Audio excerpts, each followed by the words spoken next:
2 years back. I would like to specially welcome the tech innovators who are with us, our special guests, the media, the senior leadership, and my colleagues of Mahindra Logistics. American psychologist Philip Zimbardo had said, it's quite a famous line, the greatest gift that you can give others and to yourself is time. Embrace the gift of time, whether you receive it or give it. So thank you for giving us your time and being here and joining us and gracing this occasion for us. So now let me take you through the proceedings over the next 1.5 to 2 hours. So we have an address by our chairman, group chairman, Mr. Anand Mahindra. We will then hear from our MD and CEO, Mr. Ram Praveen Swaminathan, followed by an address by a keynote speaker, Mr. Manish Gupta, Chief Information Officer of Aditya Birla Group. We have 2 fireside chats today.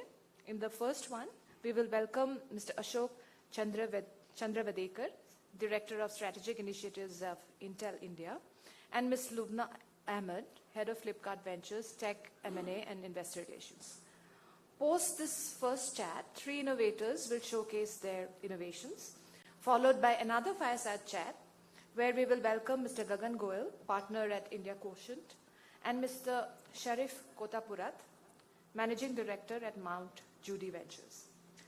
3 more tech innovators will then take the stage and showcase their work. And finally, we will close our afternoon's proceeding with the award ceremony.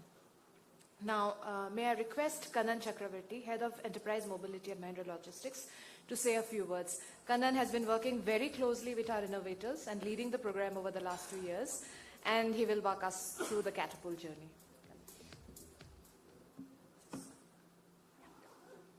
Thank you, Naina. Warm welcome to all participants. I'm just going to walk you through how we have evolved this Catapult program over the last 2 years. I imagine the early days when our management wanted to collaborate with the startups. The challenge for us was there were many incubators in the corporate. Most of them were focused on providing some sort of a funding and related to whatever their domain or their expertise is.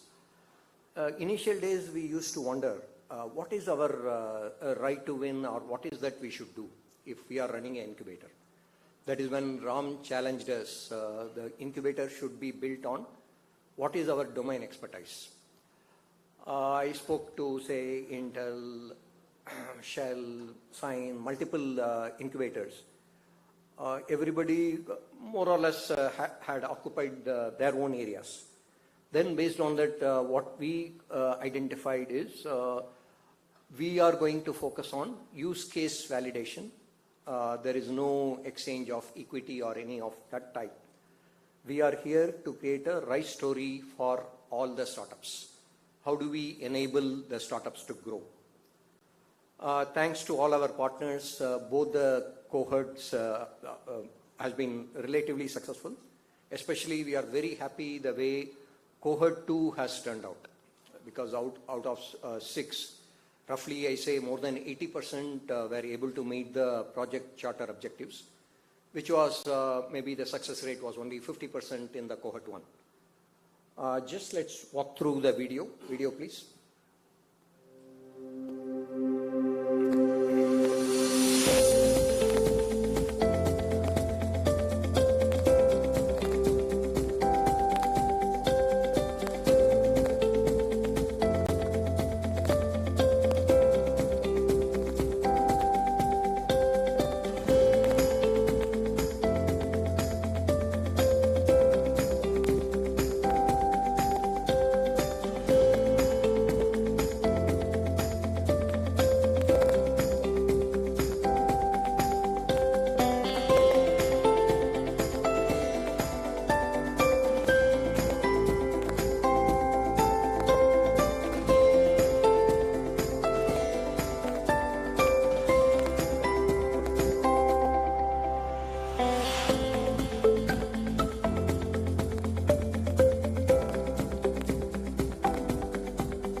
Thank you.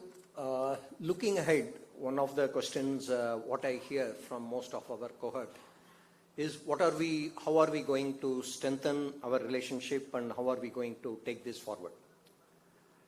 Our aspiration is Catapult to become a innovation and thought leadership platform in the sphere of supply chain management and mobility. The phase one, which is the incubator, Catapult Incubator series, is going on. The next series is Catapult Growth Series, in which some of the selected startups, we will take them on into the next level of engagement in our smart automation program, for which during the award ceremony we will identify and indicate to them. The third leg of Catapult will be the Thought Leadership Series, which through educational as well as with our partners, we will engage in multiple hacks to identify what are the other emerging opportunities and how we can be first to the market. I really appreciate all the effort put by all the cohorts, especially cohort 1 was run in the middle of COVID. I really appreciate all the startups. In spite of COVID, all of you coming to our warehouses, spending time with our employees and refining. Cohort 2, based on the learnings, I thought the team did a fantastic job meeting all the project charter. That's all I have to say. All the best. Next, going to the chairman's address, please.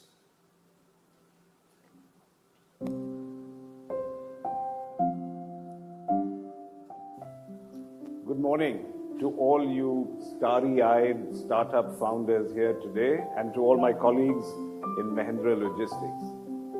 It is truly a pleasure to congratulate all the winners of Catapult 1 and 2.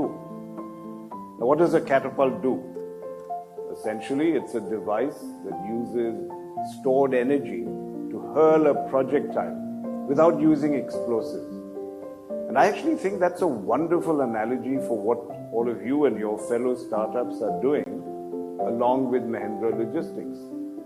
Because each of you is a powerhouse of stored energy. And thanks to the Catapult program, you're able to channel and direct that energy to hurl projectiles of technology at all the challenges facing the industry.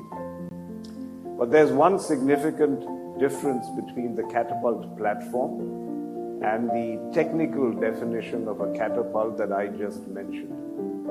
In physics, catapults work without explosives. What Catapult alumni are going to do is to become the explosive that disrupts the entire supply chain and mobility area. So congratulations again to the winners and all participants. I have enormous hopes for the outcome of this incubation program. It's an initiative that has come along at the right time and in the right place, because the logistics sector today is being propelled forward by powerful tailwinds. The new national logistics policy launched by the government will, I believe, revolutionize the entire sector in India. It supports new technologies and encourages an integrated and tech-enabled approach to logistics.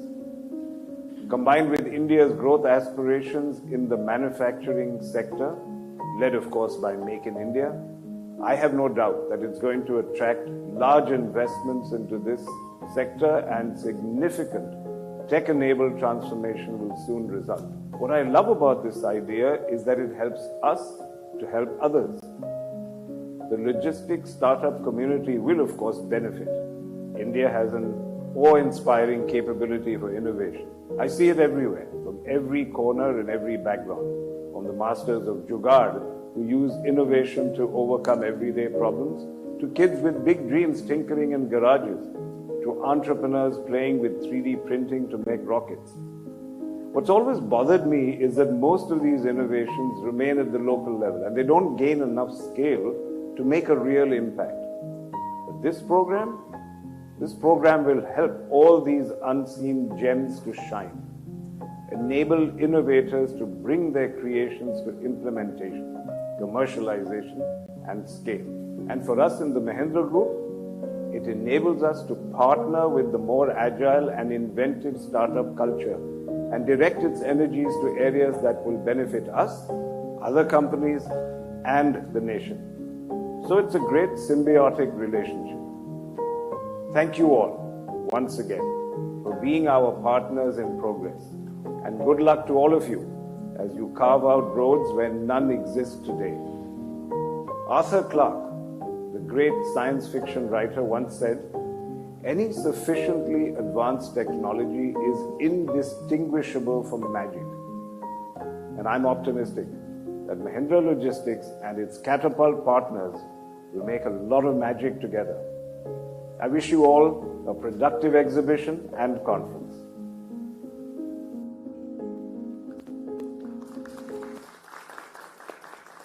Thank you, Chairman. Now I invite Ram to talk about SEM trends and how the journey was with each one of us. Also, how do we take this forward? Over to you, Ram.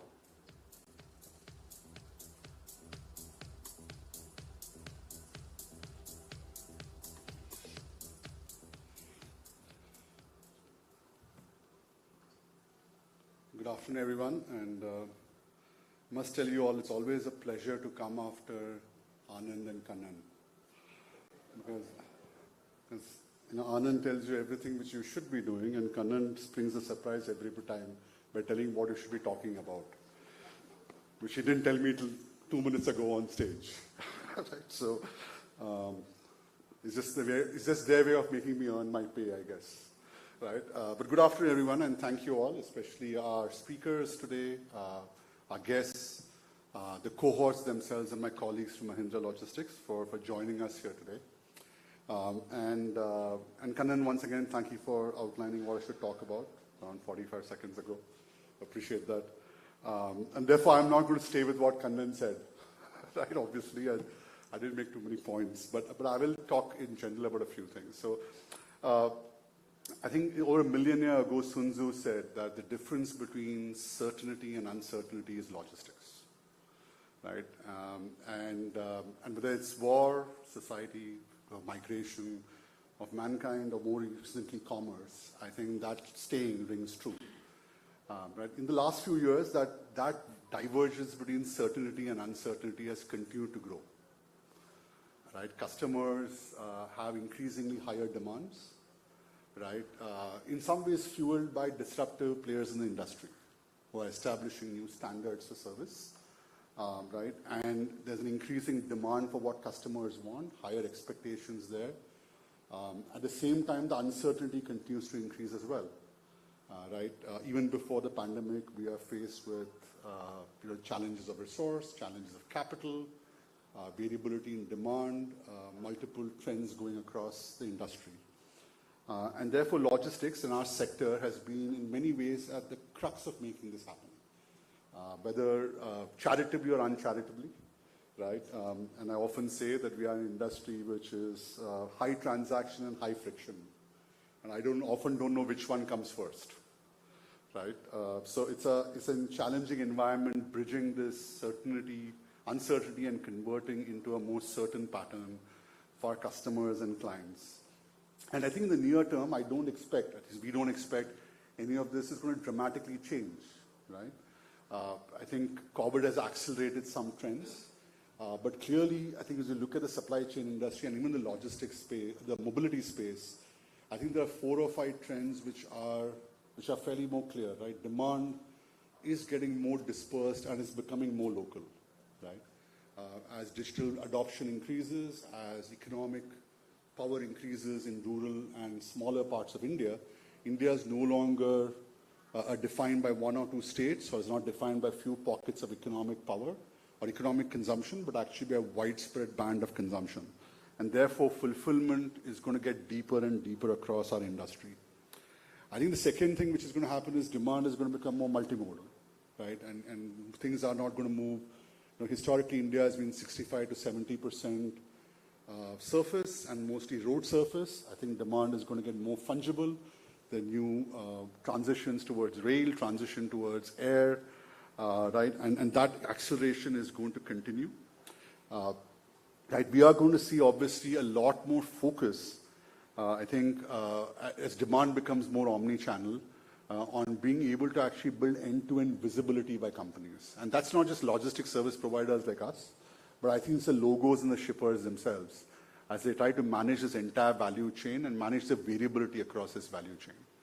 So in many ways, this uncertainty, right, whether it's deeper fulfillment, greater switches between network platforms, whether it's more omni-channel demand or increasing demand to have end-to-end visibility to drive variability is going to continue to grow, right? And the demand for certainty is going to continue to increase, right? When I was I won't say as a kid, but I was much younger, like 15 or 20 years ago, when I bought my first television, you went out there, paid in advance to the nearby dealer, and then you kind of waited for a week or 10 days or sometimes for a month, based on what you want. And today, I think we are doing same-day delivery or shorter forms of delivery of those within 3-4 hours, right? So, and I don't think that's going to change.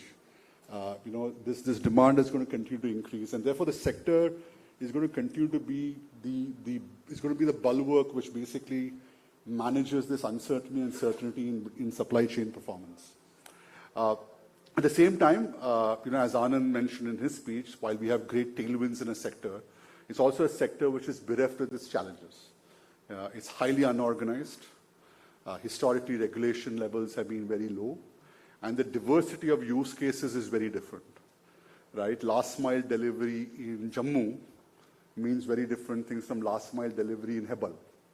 But both of them are actually last mile delivery, right? Delivering a car to Raebareli is a very different thing from delivering a car right to Chennai, right? And so this diversity of use cases, which drives this uncertainty, is a significant challenge in our industry. And so I think every incumbent in our industry is going to be faced with this challenge about saying, how do we manage this transition? How do we help bridge this gap between increasing certainty in terms of customer expectations and greater uncertainty in terms of the variables at play, right? Local issues, fuel, resource constraint in terms of manpower. Now, and I think every one of us has to make a significant shift. And technology probably provides the single largest secular driver for helping drive this transformation. While this transformation requires us to address challenges of human capital and financial capital, I think the most underlying lever or vector which will drive this transformation will probably be technology. I think that's recognized in many ways in the National Logistics Policy, which was announced last week. I think, as the Honorable Prime Minister laid out, I think the ability to create a digitally enabled supply chain, right, is going to be extremely critical. The government, of course, is making that investment at a national level, but many of us actually have to make investments at a very local level to do that. Now, 3 or 4 years ago, and I will add to a little bit of what Kannan talked about Catapult, right? So as we went around 3 or 4 years ago, started looking at saying, how do we really leverage technology in this space? Right, because it was clear that we have to invest in technology and be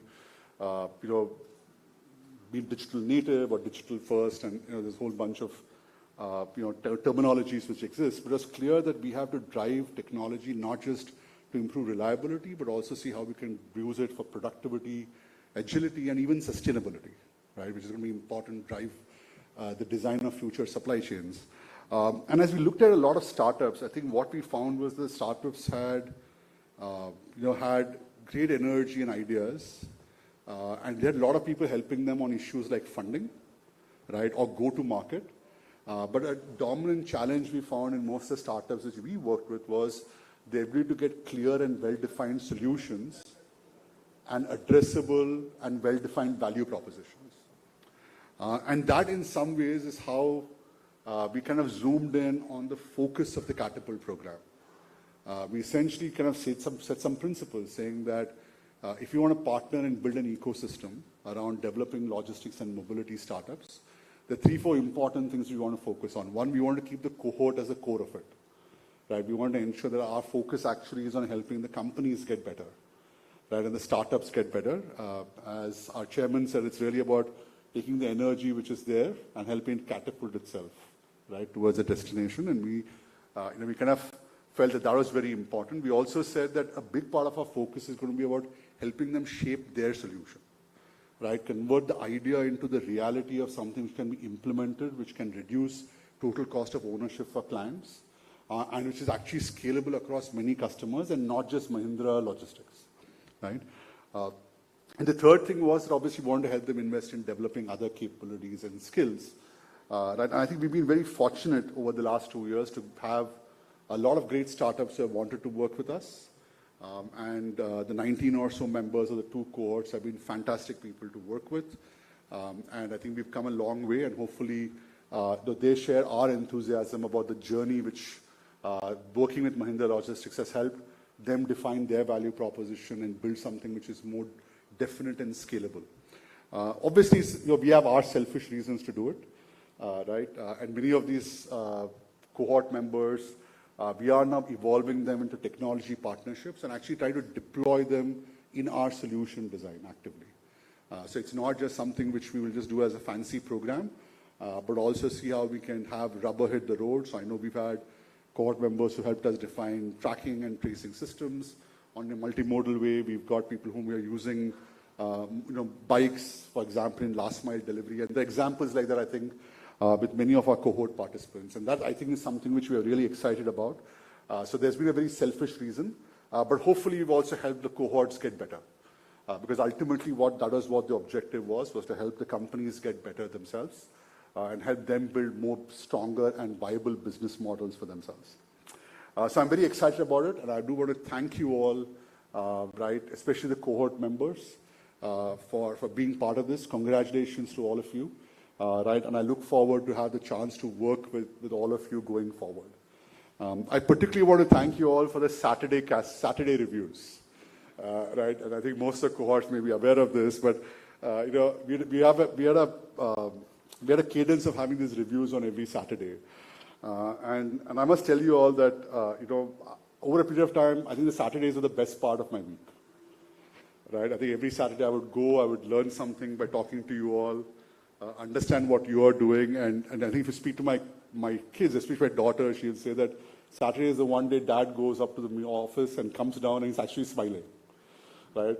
On most other days he's grumbling. So I think, I know personally I have gained a lot from each of the cohorts, helped me redefine my thinking, helped me look at new things, and I'm sure many of my colleagues in Mahindra Logistics share the same insight. So thank you for helping us make us better. And becoming, as our chairman said, being partners in our progress, as I hope we have been in yours as well. So congratulations once again, and thank you all.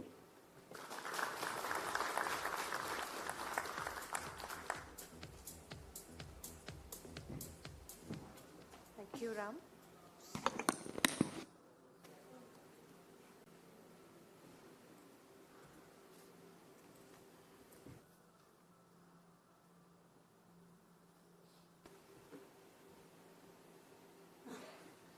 Thanks so much.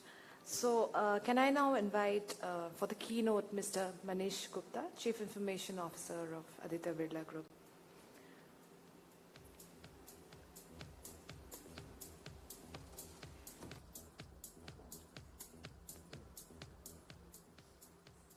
Should I use this or? Yeah, I can use, so just switch this one off here. Good afternoon. Thank you, Ram. Thanks, Kanan. So Ram and I are alumni of 2 organizations. Kanan and I am alumni of 1 organization. So that's a connection here. I think, happy Alumni Day. Yeah. So thank you, and once again, very good afternoon, and big congratulations to all the cohorts. I'm joined by my colleagues, and we went around and met almost everybody, and I must say it's very impressive. What all of you are doing is very impressive, and we also do similar things in ABG, and I'll talk about it a little bit. But what I saw is something we can also use, as a selfish part, Ram. So we'll be very happy to engage, but I think fantastic work being done. So I've been given a very tough topic, which is called innovation and technology And I think those are kind of big words by themselves. But let me see and give you my perspective. I have 15 minutes, I'll just tell you about what we think about innovation in our group, in ABG, and how we are leveraging technology, especially innovative technologies, within our group itself, and happy to engage in any question, anything we would have. So many of you may know about the group, but I thought sometimes we are not so public, and we speak much lesser. So just to give you a glimpse of who we are today around fairly large organization, around 60 billion. Actually, I was also very surprised when I knew that number when I joined 2 years back. Operating in 36 countries, 130 state-of-the-art manufacturing locations, 140,000 employees, and big customer base, which is more than 30 crores or 300 million customers. When we talk innovation, technology, digital, whichever way you see it, I think today there's a clear intersection, and I think they are part of the same coin, and very, very difficult to kind of demarcate somewhere. And I'm sure many of you recognize this gentleman. I'm sure all of you know him. Actually got a chance. I was very lucky to meet him in Boston. I used to live there. And his name is Clayton Christensen. Unfortunately, he's no more, but he's the guru of innovation. He has written some very good books like Innovator's Dilemma and also, Innovator's Solution. And this is kind of very interesting quote where he talks about, how value keeps getting created and destructed. So some part of the value chain, when the value gets created and it gets commoditized over a period of time, you realize in the adjacent area, somebody else will do something better. So I think this is what all of you are doing, in some way. You pick up an area, this is the area where the value can be created. And when it starts getting commoditized, you move to something else. And this is how the world is moving, this is how the world is growing, and this is how innovation is happening in some way or the other. And if you look at it, frankly, in any industry, if you look at, and you say, if any differentiator can be digitized, that's where you start losing a kind of a competitive advantage. And then it starts shifting, the advantage starts shifting to the user experience in a way. Because users start demanding more and more, and digital typically, or technology, will destroy your competitive advantage in some way. Shift it to more to the user at the end. And also, what happens is that many companies, and I think we all have worked in, at some point in time, a lot of fully integrated companies, and you realize that kind of somewhere you start losing out to folks who are very nimble, who are agile, and who are able to modularize a key piece of your differentiator, really. And if you look at the market, that's what's happening. And why big players are struggling. And in our day-to-day life, like I love 10 minutes delivery, Suddenly you may find a big business model getting disrupted because somebody could offer delivery as a differentiator. Somewhere you may find assortment as a differentiator. Somewhere you find credit as a differentiator. And I think big businesses which thrive on their scale are finding very difficult if you can pick up an advantage, a big differentiator, and try to make it modular and digital as well. And I think this is where all the startups are that's the playbook. And I'm sure all of you are looking at it very, very carefully when you start looking in terms of logistics chain, and you may say, hey, listen, where I want to focus really? Do I focus on everything? Do I pick up a sweet spot? Can I go completely deep there? Or, these are big choices, and these are difficult choices. And technology definitely helps out there. Let me talk a little bit about ABG experience, how we are taking it in our stride, what we are trying to do. So we are an old group, we are large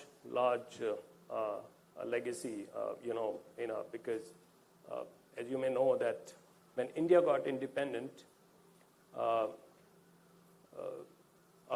former chairman, Mr. G.D. Birla, was called by Mahatma Gandhi, and he said, listen, people are going to wear clothes, and all the cotton is in Pakistan. So do something. And that's how we started producing these textiles, So it was a need of the hour. So it has a huge legacy, a very old legacy. And so the culture becomes very important. It's all about how do you disrupt a 150-year-old culture.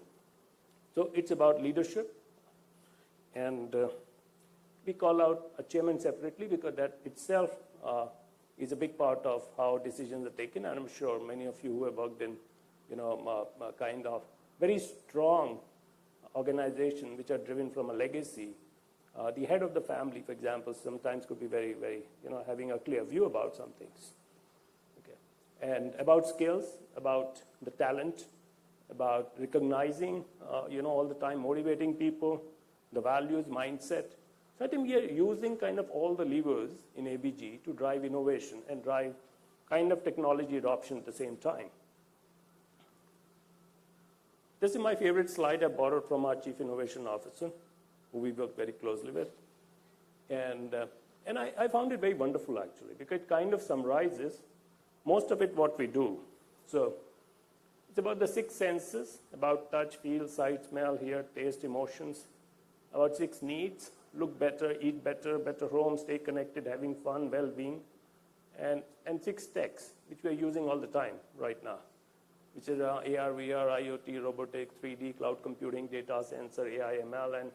And today, if you look at most of the startups and all the cohorts, data, AI, ML, sensors was pretty big in this, and we can leverage other technologies as well. But at the end, the business objectives don't change. They all are about top line, bottom line, consumer experience, and sustainable business. And sustainable business and also sustainability are becoming quite interchangeable. So all the time, that also becomes very, very, very important for all of us. And this is some of the things which are happening, some of the new stuff. Some of it may be known to you, may be new to you, So what we're doing is we're thinking like a consumer company at the end, but acting like a tech and manufacturing organization. So, and that's very important that we start putting customer at the center. Like, what's life to my personality? You would see things like Louis Philippe, pantaloons, Levi, et cetera, a life to what I eat, a life to my home, life to my relations, which are on, including Vodafone, and life to fun with family, and life to my well-being. And then we start thinking about the consumers, what their emotions are and what they're thinking and how they are wanting us to move there. That we start doing a lot of things in terms of innovation. And everywhere, I think there's some technology which is very deep. For example, one of my colleagues is sitting here, he set up Eternia business, which is aluminum windows. I don't know, it's like many of you may not have heard about it. But in some years, you'll hear more and more, and I think it's going to, compete with some of the world's best. And still, it's quite good in terms of quality. But it's about setting up a fully digital business around windows, And you may think, what's in a window? But window could be a big sustainability element. It helps you to reduce heat in the house, improves your energy consumption, gets you a better well-being, et cetera, et cetera. So everything around is kind of where we get deep into technology, deep into, I would say, innovation, and I start working there. Some of the technologies and platforms which we already started using in a big way in the group, and I'm sure these are very common for most of you. But one thing which is very smart here is a smart logistics platform. So we are building our own logistics platform, and that's where I spoke to many of you, to come and join us, help us, plug in. So it's quite modular. We're building our own IoT platform, which is quite ahead, and that's again fairly open sourced. Multiple startups coming in, getting their own USP inside, and we are stitching them together. I think one of the challenges the enterprises face all the time is they look at solutions which are robust, scalable, and going to be, and that's why there's some companies which are able to sell better because they sell enterprise software. But what we try to do in ABG, we work with a lot of startups, but we stitch them together to make them enterprise grade and kind of more wide in terms of functionalities and also in terms of making sure that they're running on kind of our secure cloud. There's all the ticks and balances out there. Because if that's not the case, enterprises are not very comfortable.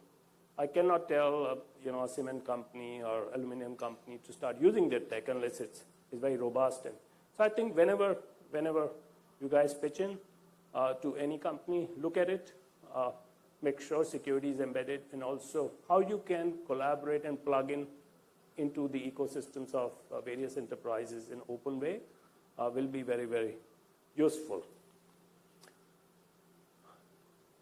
Like we are not competing with Catapult, Kannan, but we have our own program as well, which we call AAA, which is a startup accelerator. It's not an incubator. We take typically, companies like yours, and we work with them, and so we have more than 50, startups which are working with us very closely, and they're in the multiple areas: AR, VR, drones, smart factory, mines of the future. Because we are very, very big in mining, sustainability, blockchain, cybersecurity, warehouse management, logistics, sales and marketing, customer experience, and so on and so forth. So our business, and if you believe, like we were speaking, I'm sorry, I'm very bad at, but maybe Hyper will look in terms of diesel saving. So we'll be very, very keen to understand if you can help us save some, in our mining activity, because diesel is a big cost over there. If you can save some money over there, I think that will be very helpful. Or any other area you think, because I'm sure you won't mind it, Ram, because that's kind of the objective, right? So, but please, we'll be very happy to, invite you and talk to our folks and really do more. So, I think taking the intersection of technology and innovation forward, of course, collaboration, which is big with us in terms of startups and big techs as well, and co-innovation wherever we can. We do work with very established, specialized players as well, because some of our problems could be very, very deep. And, for example, things around cement, new grade cement, it could be a big problem to solve, things like that.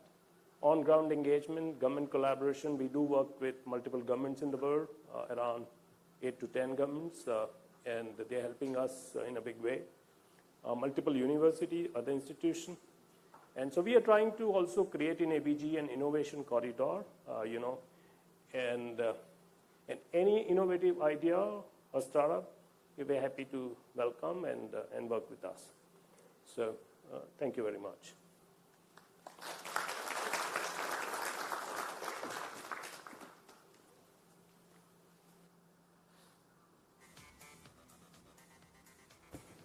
Thank you, Mr. Gupta.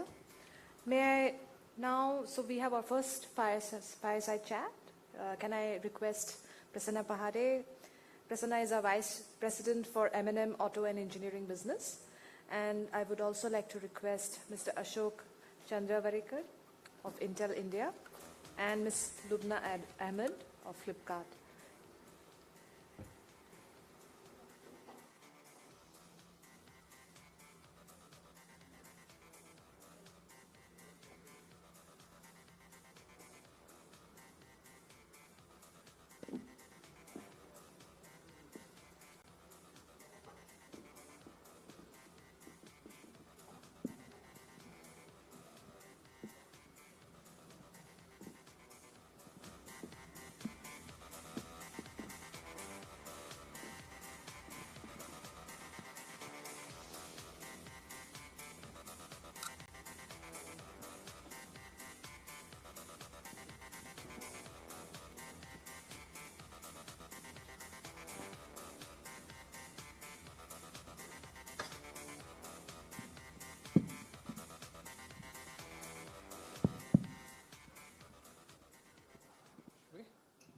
Hi, good afternoon all. I think Naina did a brief introduction. Let me just add more to the esteemed guest out here. And Ashok, I was seeing you smiling there when every time the name got pronounced it a bit different way. So I think some of you, I think Ashok said 40 plus, you would know Leena Chandavarkar, a very famous actress. So that's the second name Ashok has. Ashok currently is with Intel. He has had a long inning at Intel. He has also spent a reasonably long time at IBM. And prior to that, started with NoSil. NoSil Shell. So from chemistry, pharmaceutical to high-tech, deep-tech investing, he is very active on the NASSCOM Deep Tech Club. Plus, he is also leading an industry corporate interface called Plug-in Alliance, and which I'll pick his brains as this part of the conversation. And in terms of his education, it's Bombay University, BTech Pharma, and MBA. Thanks, Ashok, for being here. Lubna, I think Noina introduced as head of Flipkart Ventures, but prior to that, so I'm seeing her move from fin to tech. So IIT Bombay grad, University of Chicago Booth School of Business, started with financial services, Deutsche Bank, and now deep into the technology hub, leading Flipkart Ventures, and also had a long inning at Ola. So welcome, Lubna. So we had Anand talk about the role of Catapult in terms of, I said, unlike that analogy here, they're going to be also disruptive. So that's the first question to both of you. That is we often hear that corporates are relatively slow to act, and then therefore there's a space for many disruptors to come and really change the business model and so on and so forth. And here we have both of you coming from really large corporations. So how have you managed to get the organizations remain at the top end of the curve?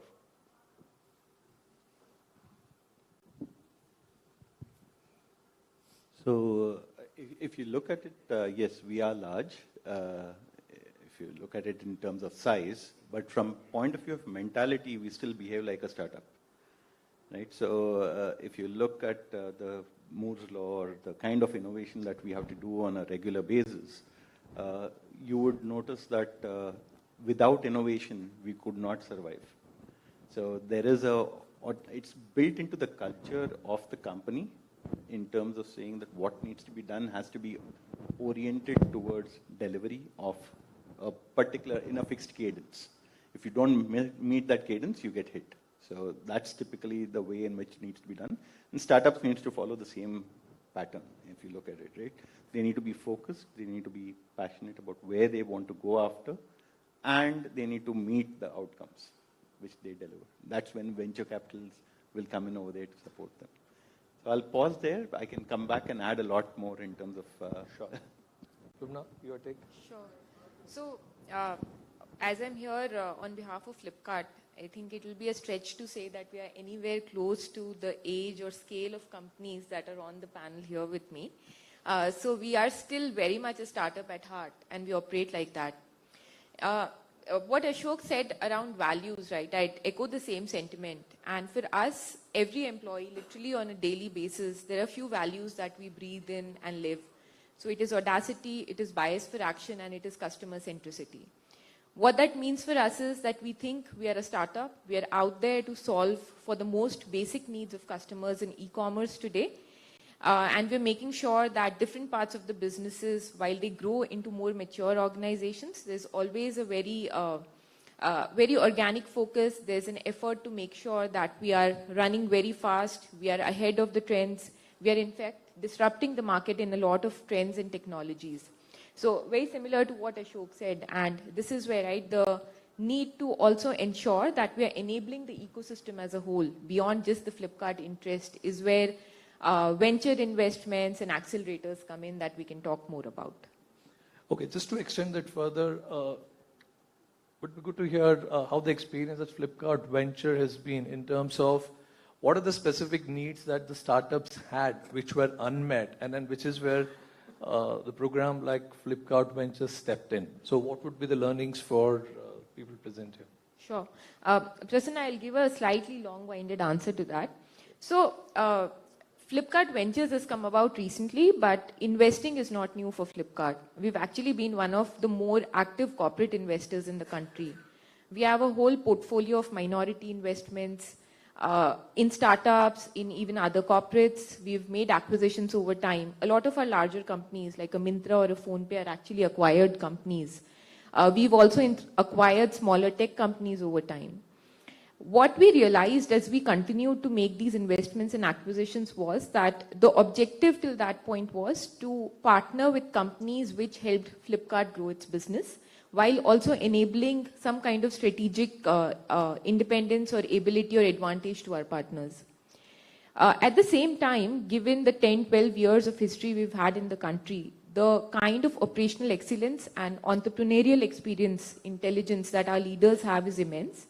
And we felt that ventures would be a great way for us to contribute back to the ecosystem, help new age companies grow.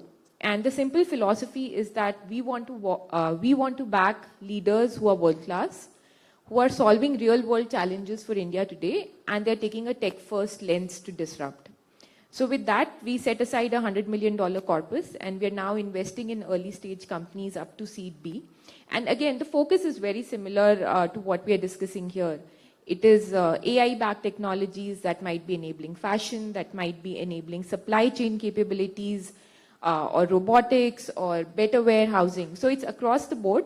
And even within ventures, we are helping companies through equity investments and mentoring, or we are helping them without investments and just giving them an access to what Flipkart has from an experience perspective and helping them scale and grow. Okay, it's almost end to end. Absolutely. Okay.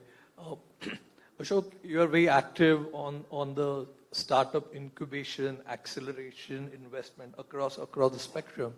And I briefly mentioned that you're also leading this plug-in initiative. So what are your insights or learnings from there which would be relevant for both the startups as well as the corporate representatives here? So one of our learnings, I mean, I came into this, even though I was with Intel for long, the last 5 years is when I was actively focused working with the startup ecosystem. So prior to that, I used to handle the ecosystem, but not as a startup per se, but most of the people in that ecosystem were also startups. The term was not coined then when we used to actually engage with that ecosystem. But what we realized, we followed the same path. I mean, in fact, we used to do the cohorts earlier, and we used to do it in collaboration, right? So we did collaborations with IIT Bombay and Department of Science Technology, and we ran 3 cohorts. In fact, some of the startups over here are part of those cohorts. But what we realized is that is going to enable a company of our size. We've got around 13,000 engineers in our campus representing all business units. We're not really utilizing the power of our mentors to try and scale this particular thing. At the same time, we also said that we could actually leverage the collaboration across industries to try and build out a better kind of a program rather than doing it as a cohort. So that's when we evolved out the plug-in program into a technology industry alliance. And we said the focus of that would be on Industry 4.0 to start with. Fortunately, both Mahindra as well as Flipkart are part of the alliance. And we are right now at around 85 members. So think of it as an alliance. We are just the founding members, but we are not actually driving most of it. This comprises of companies, enterprises, SMEs. It will have solution partners. It will have investors, which are deep tech focused. We are looking at both investors. The reason why I use investors is we are also looking at most of these deep tech customers, startups have problems on working capital. So we are trying to see how can we get banks into that as well. So things which are problems for that ecosystem. And then we have around 40 deep tech startups which are there, which are Industry 4.0 focused. Now, these are all coming in through recommendations from the various companies, members which are there. So our aim is to try and create a community, drive that, and have an accelerator within which is run by Sign, which will help even newer companies which are there coming in. But the ones who are there are all mature and revenue driven. So that's the intent, basically get people, like my theme over there, I always say collaborate to innovate. Don't do it alone. Yeah, just to extend that collaboration further, I think you mentioned about it's not only between the startups and the corporates, but even corporate to corporate, and then startup could be a catalyst to do that. Absolutely. So for example, when we started this discussion, this was August 2021, I think, when we started the concept of going down this path. So Jan 21 is when we said that let's go into this alliance point of view. We started talking to a bunch of corporates and started asking them what is it that they would like to see. And many of them came back of things like, okay, if Industry 4.0 is done extremely well with the auto industry, can I learn something from the auto industry to utilize it in my industry? So the kind of cross collaboration, so think of it this way, is that Diageo, for example, is one of the largest bottling and water companies, and logistics. So those are the three broad areas which they will be in. Now, bottling is something which is not done only by Diageo. We have Marico, you have Novartis, multiple sectors doing bottling. Now, can there be startups which are looking at label detection? Can there be startups which are looking at pilferage? These are common problems across all of these guys. So can they share information? So we created special interest groups within that, saying that, okay, if you have line of business people coming in, can they share this particular platform to gain knowledge from each other, which are non-competing in any which way? Yeah, and startups driving that. And Manish mentioned, I think, in his talk that he likes something here and there's nothing proprietary about what we saw here. So I think that's the point to make. Interesting. I think there's a question possibly in the minds of many startup friends here. That is the end state of corporate incubation always going to be investment, or there are other range of possibilities? Common question to both of you. Sure, happy to go first. I wouldn't necessarily say that the end state is always an investment. Eventually, the objective of incubation is, it's not financial return, right? It is for all of us here on the stage and the audience. We are not necessarily working or enabling startups because we are trying to get a financial return out of them. We are saying that we are deepening the tech ecosystem. We are enabling better technology in the country. There is a lot of existing capabilities and knowledge that the larger companies have today, which can be transferred to the newer startups through these programs. I would say that investment is one of the results, is one of the outcomes that can happen, but the bigger objective, the bigger outcome here is how fast can that company grow rather than reinventing the wheel, which is pretty much the point that Ashok was making in a slightly different context, that you have multiple companies trying to solve the same problem. Why not bring them all together and let them learn from each other or from a common industry expert? And that's how we are seeing the accelerator that we have launched. We are running it as a cohort, similar to what Catapult is doing. We are making sure that we are giving enough opportunities for founders to come together and interact with Flipkart leaders and industry leaders in some common forums. We are also giving them individual opportunities, but there's reasonable overlap to make sure that people can hear each other's problems, and when they reach the same stage, they've already heard the solution from someone else, rather than reinventing the wheel time and again. Ashok, your take? So I'll say that there are two things, right? I mean, to any startup, my one advice is follow the money, right? I mean, don't think of esoteric things. You have to focus and get your act together to get the money out, right? Now, while you're doing that, there are various ways to get to that money. And the paths could be different based on the type of organizations that you work with. So for example, if you're working with Intel and you say that, okay, there is a mechanism by which you can intercept a roadmap of Intel. Now, that requires you to not necessarily be in silicon. It could be in materials, it could be in chemicals, it could be in anything, which is going into the manufacturing process of making a chip or making a server or anything of that sort, right? The potential of you coming in and doing licensing is going to be high. Potential of a joint venture is high. Merger acquisition is high, right? So it's not only investment. Investment is there. Investments could be there in disruptive technology. So we have Intel Capital, which is doing that per se, right? And we typically are at Series A and above. So what we look at is companies which have disruptive technologies. For example, I'll give you one is there's a company called Evo, if I'm not mistaken, which is into mobile ultrasounds. Now that is a completely disruptive technology. Now there are similar companies in India as well, which are core deep tech, as I would call it. There are deep tech solutions and then there's core deep tech, right? So those which are there have the potential of working with us in a different dimension altogether as compared to the others. The others can help, is basically go to market, right? We can actually help them in scale by going to market together. So it's not only money, it's basically go to market, it could be IP, it could be any of those kinds. So well, the focus can be on the money, but there can be different paths to reach there. And many of this incubator accelerator program could actually be the paving block or the building blocks to reach that kind of end state. Okay. Look, now one question to you, given you've been in the tech investing side for a reasonably long time and for the startup friends here, what would be your piece of advice as they interact with the corporates with any of these objectives, either GTM or funding or alliances, or how do you get the best out of any interaction of a cohort-based program like what we're part of today? A bunch of things I would say here.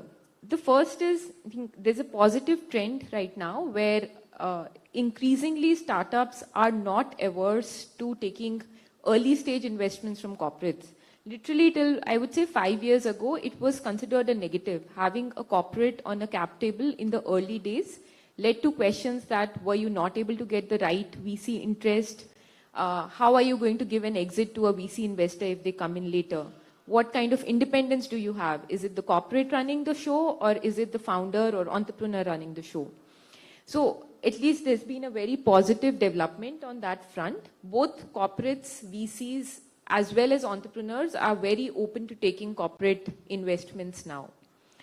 My advice to founders would be that, as Ashok said, right, follow the money. But money is one part of the equation. You have to make sure you have enough to grow and scale, and you're not left behind just because of the money. But it is also important to make sure that you identify partners who can help you grow, who can help you bring some capabilities which are already there or help you fast track. I think we spoke about a few of the companies here which are leveraging what Mahindra already has. Similarly, there are commerce companies we work with where we are able to offer distribution very quickly. There doesn't have to be anything commercially written down in it, but just by being a partner with Flipkart, the kind of commercial distribution or consumer access that they have in the country is unparalleled. Similarly, there are companies working with us on the supply chain side where we are able to get them a lot of supply chain capabilities fast. So making sure that beyond capital, you're also getting the right capabilities and access to experience early on is important. And I would really urge early stage founders to keep that in mind. At the same time, I would again say that it's no more, it's not a market where money is pouring in anymore. So being judicious, being careful of just capturing the opportunity that might be in front of you without being very, very pedantic about every small percentage movement in your shareholding or in making sure that you have some specific names on the cap table would be an important thing to keep in mind as the current market situation continues. Anything more to add, Ashok, on this? No, I think she's covered all of what. Okay, so question on the other side, we have people from the corporate, and many times when we interact with early stage companies, we often have this solution is not ready, whether we have the use case and so on. So what would be your piece of advice to the corporate side that how do you get the best out of programs of this kind? Leadership. Ram is there, right? So if he is bought into it, then the rest of the organization automatically comes behind. So one of the most important things, which I in fact asked the startup to check, is that who is driving that POC? First of all, do not call it a POC. Call it phase one of an implementation, right? Because then you know that, okay, the corporate is really serious about taking it to actual deployment. The second is, who's driving it? What's the interest of that individual? Is it an individual interest or is it a corporate interest? Because the KPIs of people could actually motivate people to go and do pilots, right? So those are things which are traps for startups. We call India is known for as a kind of deathbed of pilots, right? I mean, we do so many pilots that it's no longer, nothing scales beyond that. So startups come and tell us that as a problem statement in an accelerator, right? And we basically have to give them this advice that you have to choose where you need to go. Don't go after the brands. Go after value. Go after the person who will actually value your product. Because if you go to the wrong person and start selling to him, it's not going to really do much. You may go into a pilot, but after that it won't scale. So one of the leadership, Leadership is a anything must. more than that which would make the program successful? From a program point of view, the patient capital, right? I mean, these are programs which are not going to be generating revenue in the short run, right? You should not look at incubation on an acceleration program with a revenue in mind. You should look at it as a mechanism by which you can maybe integrate that. I mean, there could be startups. You could classify the startups into what you want to achieve as your objectives. But defining your objectives for the program is critical, and the buy-in of the management to that, right? Because some of these startups could actually accelerate your business. Some of them could be differentiated, but will take a lot more time to mature.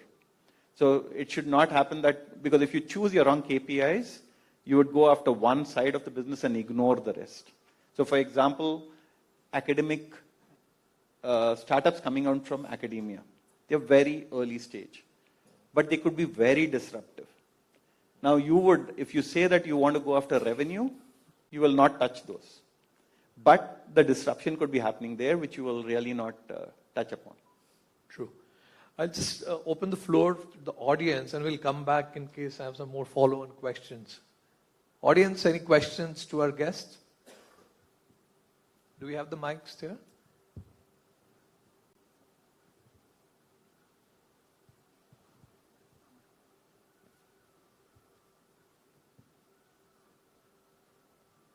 This is a startup setup. We need more energy here. We are on a graveyard session post-lunch, right?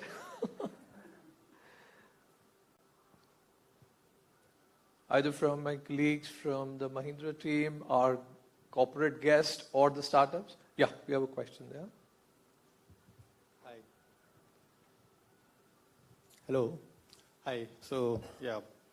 It'd be good if you introduce yourself so that they'll get a Right. context behind the question. Right. So I'm Amit Shrivastava from Constems AI. I know Ashok, he has been our mentor there. So that's a disclosure. So all the advice which he has been giving is what we have been following and taking from him. So my question is, when should a startup start raising money? So that's specifically for you. What is there for you to see in a startup? What you will say that the startup is ready for Series A?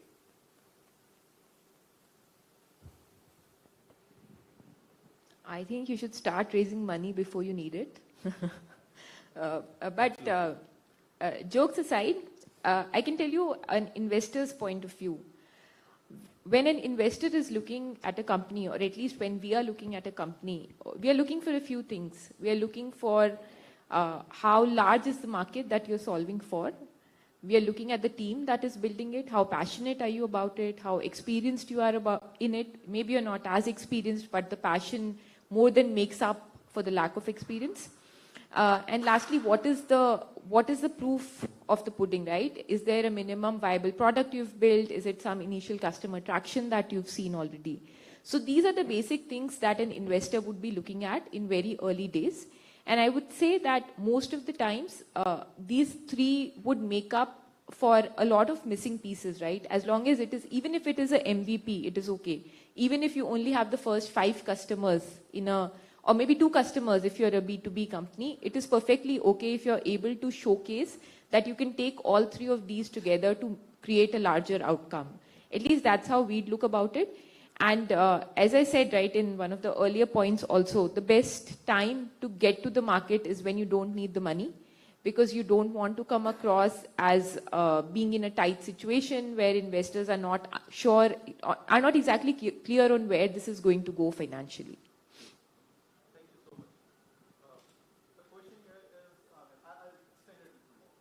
The mic is not working.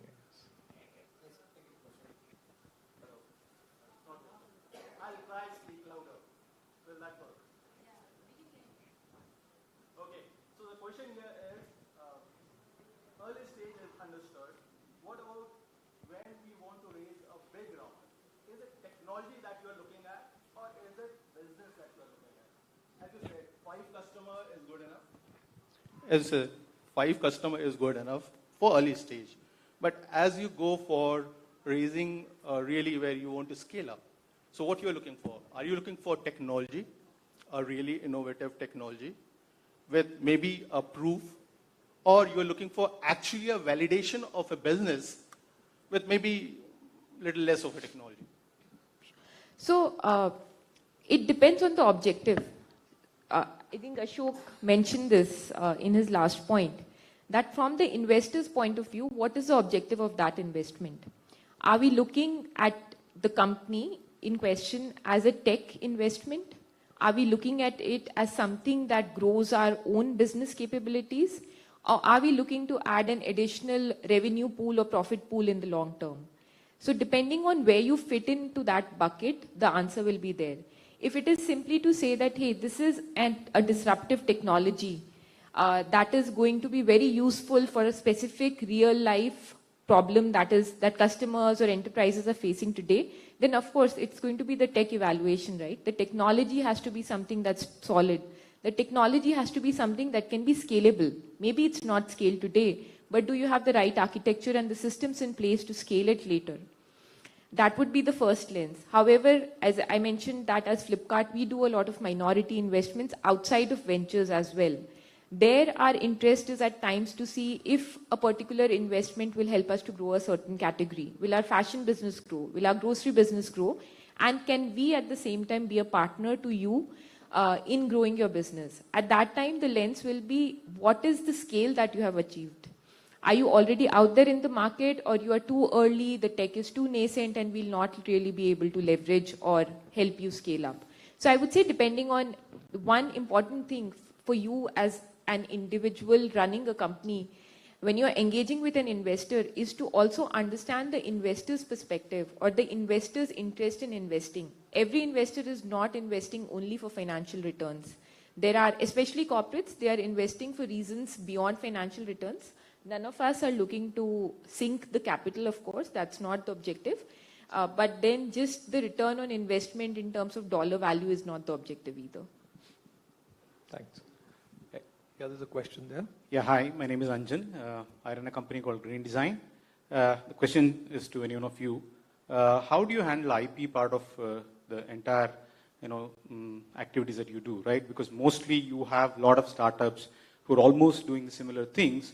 And when you bring all of them together, I realize that each of them have the fear that the IP might be taken over. Or, for example, you've already cohorted a company and then that gets into an IP infringement case. So how do you handle this? Yeah, your thoughts. So I can go first. Intel works with HP, Dell, Lenovo, and we work successfully with all of them, right? And there's IP which is protected. So you need to have processes. You need to have that trust which is built in over there, because beyond, you can have processes, but if you don't have the integrity and the trust, then those processes mean nothing. So whenever we get into any engagement with the startup, the first thing which we do is sign a CNDA. Without that, we don't start work.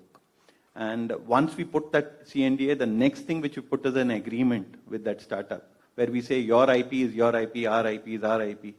So that classifies it very clearly. Now, the moment you see that there is a startup for which we are going to look at an IP perspective, we have IP lawyers coming in. And they will come back and say whether your existing documentation is good enough for you to work. But it's, again, company to company, you'll have processes which are there. So if, in our case, at least I can vouch that we don't have that problem, and we have compartmentalized things within that. Your take? Yeah, I would only add one point that end of the day, there is the investor and the corporate is also building a reputation and credibility. We might do, if there is some shady business that we end up doing to one company, it spreads word in the market, and no one wants to ruin anything for one short-term gain. So the trust part is very important. We do similar things in terms of having NDAs, making sure that IP definitions are very clear in documentation, so that no one feels in an early stage that there is opportunity for them to be, for the larger company to take advantage. But as I said, right, end of the day, it's a matter of trust, it's a matter of reputation, it's the integrity of the organization that comes at play. And sooner or later, the ecosystem, early stage, late stage companies, they all figure out which are the companies and partners to work with and which are the ones you should not interact with. Cool. Any more questions from the audience? Okay, one last question from me. We're sitting in Bangalore, which is commonly called as the startup capital of the country, and we have maybe NCR and Mumbai also coming in there. Are you seeing this kind of positions remaining, or are there the tier 2, tier 3 becoming more active on where the new idea or maybe the next catapult cohort has to come from? I put on the other hat now. I put on the NASSCOM DTC hat, okay? When I put that hat on, what I see is applications coming in from tier 2. We've got at least 20 cities from where we've got representations coming in now. Earlier it used to be, it is still dominated 60% Bangalore, but we are seeing green shoots coming out from Dehradun, from Indore, from Jaipur, from you name a city, we are getting that. Pune is anyway becoming the next hub. I mean, beyond Bombay, Pune.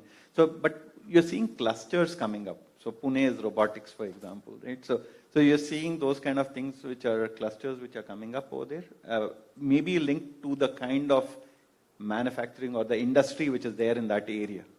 So that drives those particular ecosystems. Lubna, what's your take? Very similar. We are seeing the same trends as we engage with the ecosystem. And I have to add, remote is the other big trend. Like all of the cities aside, I would say that a lot of the younger companies that we meet today, while their website might have a certain HQ written on it, which could be anywhere in the country, which could even be San Jose for all you say, but they end up being all remote. No one sitting in an office, maybe they're meeting once in a month in a WeWork somewhere. But we're seeing that spread very easily. Interesting. So Kannan, next time we got to look for the next cluster outside Bangalore. Thank you very much, Ashok and Lubna, for your insights. I'm sure our participants have got good takeaways from you. Thank you. Thank you so much. Thanks for having us.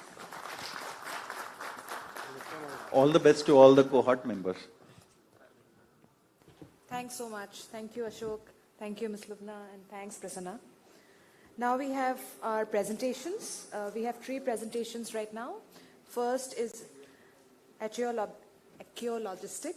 robotics, I'm so sorry.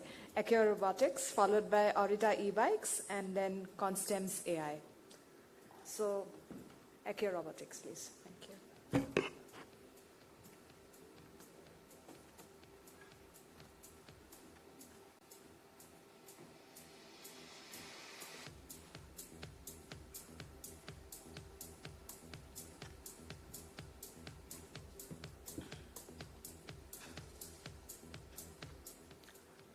Good afternoon, everyone. I'm Tuhin Sharma. I'm from Accio Robotics, and we develop autonomous mobile robots to automate material movement in warehouses.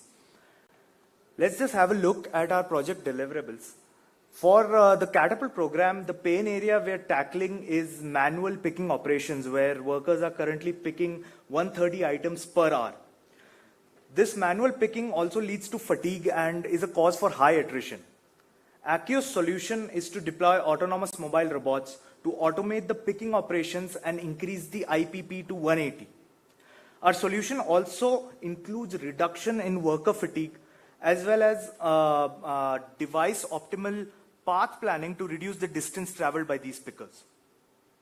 Our project scope included measuring the IPP of pickers, as well as comparing the manual picking rates and robot-assisted picking rates.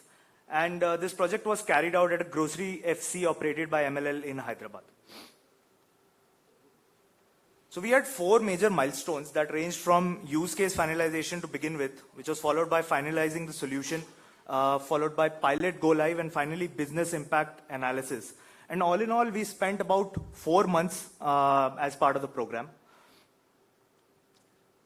I'll now explain the solution design of the system, beginning with the as-is scenario that we were presented with.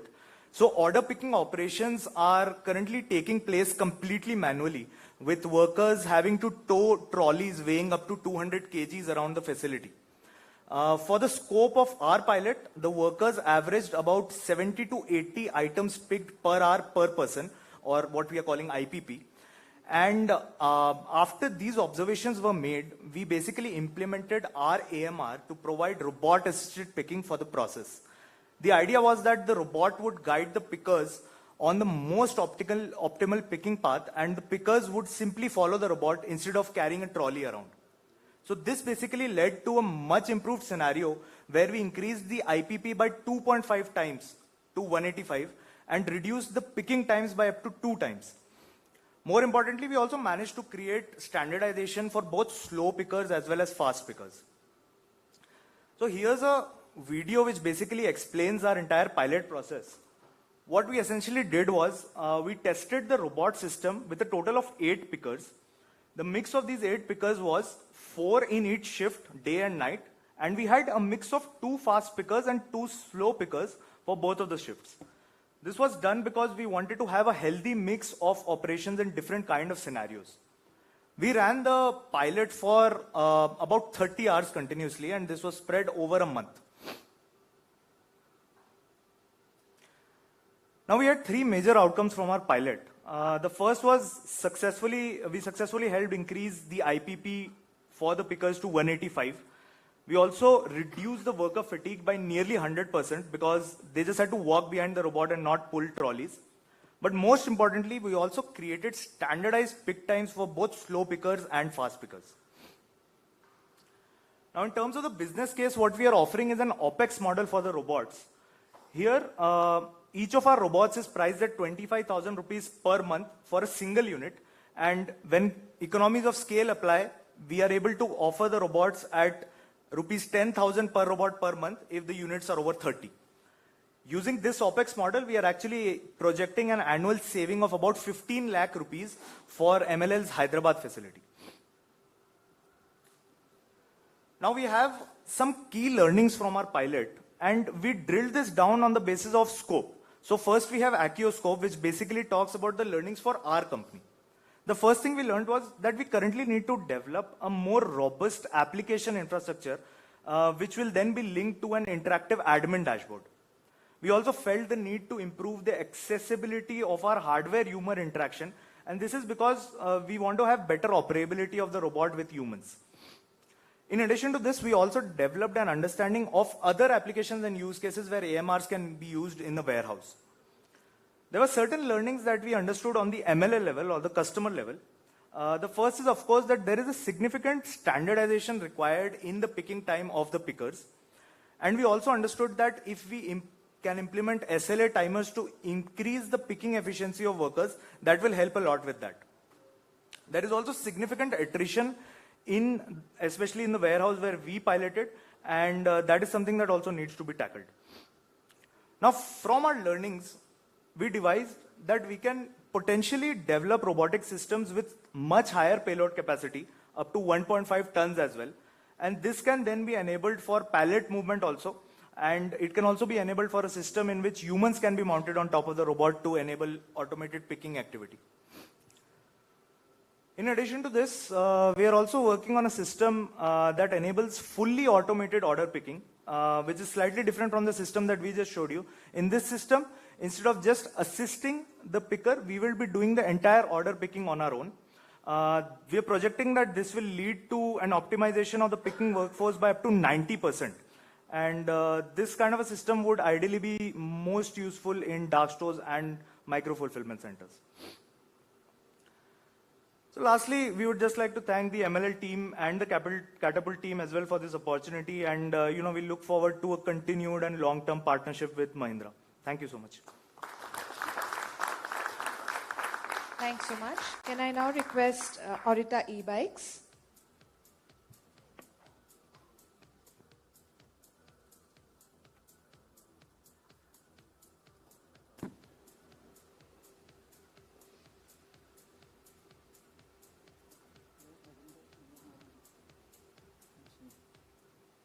So very good afternoon, everyone. So I am Raghuveer representing Orita Bikes.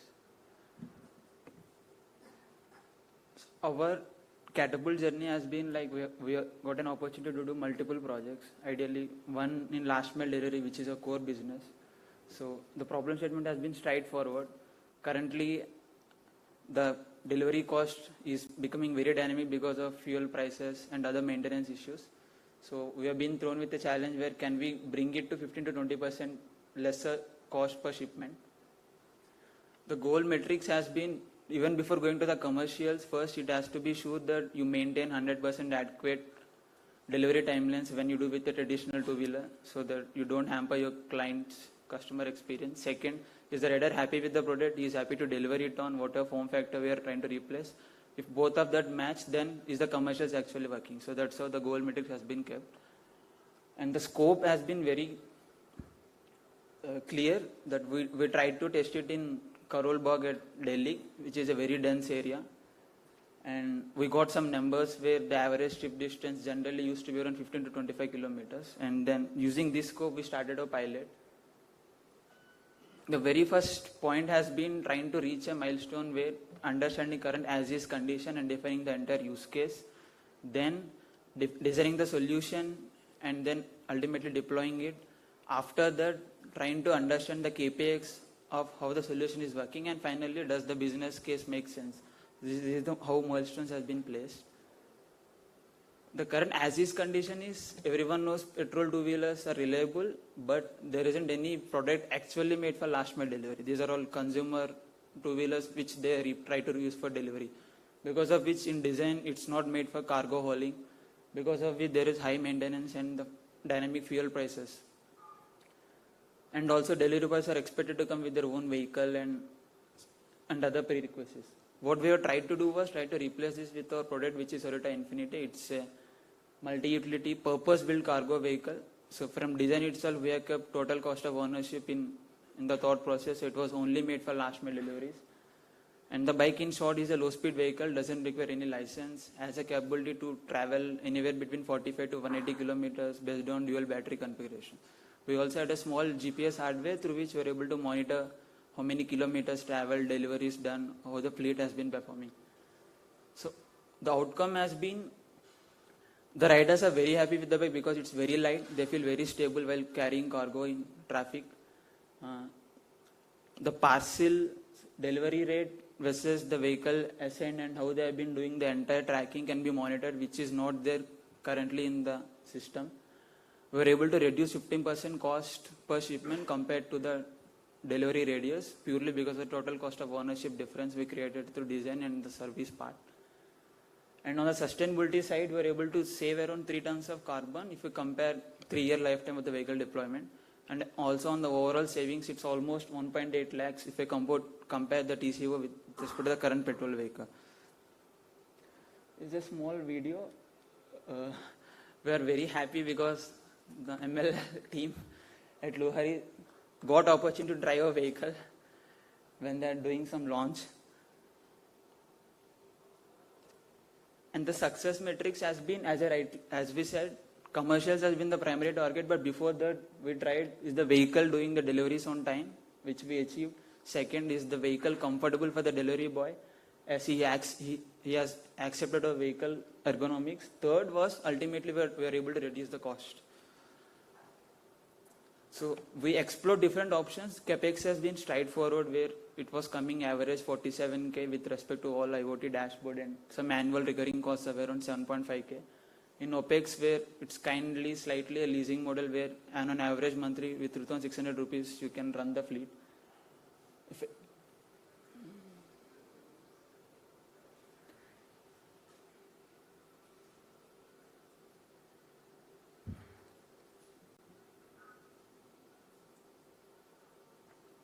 But on a whole, the business case has proved that for a period of 3 years, we're able to break even in 1.5 years, which I think is adequate with current scenario. The key learnings has been, first has been from the product perspective, how are we standardizing the entire product design, the do's, don'ts, where it will break down, what could be the corrective measures we can take, the whole standardization which we thoroughly learned from Mahindra. And second part has been the customer insights, the safety part, what is the riding comfort, what else can we improve. And the critical part has been the entire business case. I have another PPT.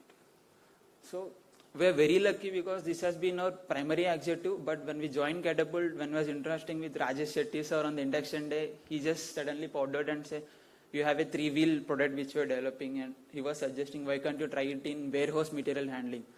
So another problem statement has been provided to us, and then we initiated entire product journey during Catapult, starting from sketching. I personally visited to Luhari, and we understood how an outbound operation happens. So the problem statement has been, it is completely through manual and hand pallet. We have to travel average 0.6 kilometers per one outbound. In a day, it's almost 10-12 kilometers a person has to travel. Very, very fatigued, stressful, and it takes around 12 minutes for one complete round. If we can replace that through any EV powered form factor, we're expecting at least 50% reduction in the overall efficiency of the entire OB. So the goal matrix has been simple, zero fatigue. It has to be completely as smooth as possible, and in that process trying to improve efficiency and also the cost. The technology stack, how we figured it was copy pasting whatever EV hands-on experience and keeping it into a miniature tractor kind of form factor and a trailer which will carry the payload. The scope has been very precise. Pallets are standard. The pallet size can't be changed. The payloads are standard around 500 kg. And it was specifically made for goods where heavy and bulky items or sheets, typically in an Amazon kind of warehouse, where it is very fatigued to lift goods weighing around 300 to 500 kg. So we followed the same pattern. We standardized the problem statement, figured out the solution, and started doing trials at Ahmedabad AMXL. Tried to measure KPIs. Biggest challenge has been getting the turning radius, everything perfect, and then the business case. So this is the as-is condition. As I said, currently everything is through hand-operated pallet truck and wooden pallets. You have to walk a lot of distance and very fatigued, and it requires 2-3 people to complete the entire OB. With redesigning an entire EV tow truck and trailer, which has a lot of mini-level product improvements in terms of adding rollers, spherical balls, side arresters, advanced lithium-ion battery which can be swapped. The entire fatigue has been eliminated, and the entire time bound has been brought to 50% less. The improved scenario is straightforward. You can do 2x what you are doing currently, or you can save entire time by 50%. The cost, over a period of 4-5 years, we're able to see 70% cheaper costing compared to other form factors of MHCs available in the market. A very small video which will summarize the entire operation. It's a trailer where you can slide the entire load. So there is zero human effort. It's only single person doing the entire installation, and then the same person can ride it inside the L width of 8 feet and achieve that 5 feet turning radius. So this took a lot of time to get the testing and design finalization. The success matrix has been trying to reduce the OB time 50%, and then trying to eliminate the human fatigue, and then trying to reduce the overall commercials, which will then make a lot of sense. We are still exploring different models because the product has to do a lot of validation in terms of costing and supply chain. So as of now, we're able to get it somewhere around under 1 lakh, near to that. OPEX is something we still have to develop, but the overall business case looks fruitful. It's almost coming to a payback period of 2.5 years for a scenario of 5 years. So the key learnings again has been product perspective, customer perspective, and business perspective. I mean, this because of the whole business excellence team, the operations team, and Ram sir, Rajesh Shetty sir, Ankur. I mean, I was more like, I was never feeling out of MLL when I came here, because I know everyone has spent a lot of time on shop floor as well as meets. So yeah, this has been great learning. Looking forward to continue this. Thanks a lot. Thanks everyone. Thanks so much. Hello. Thank you. Can I now request Constance AI to be on stage, please?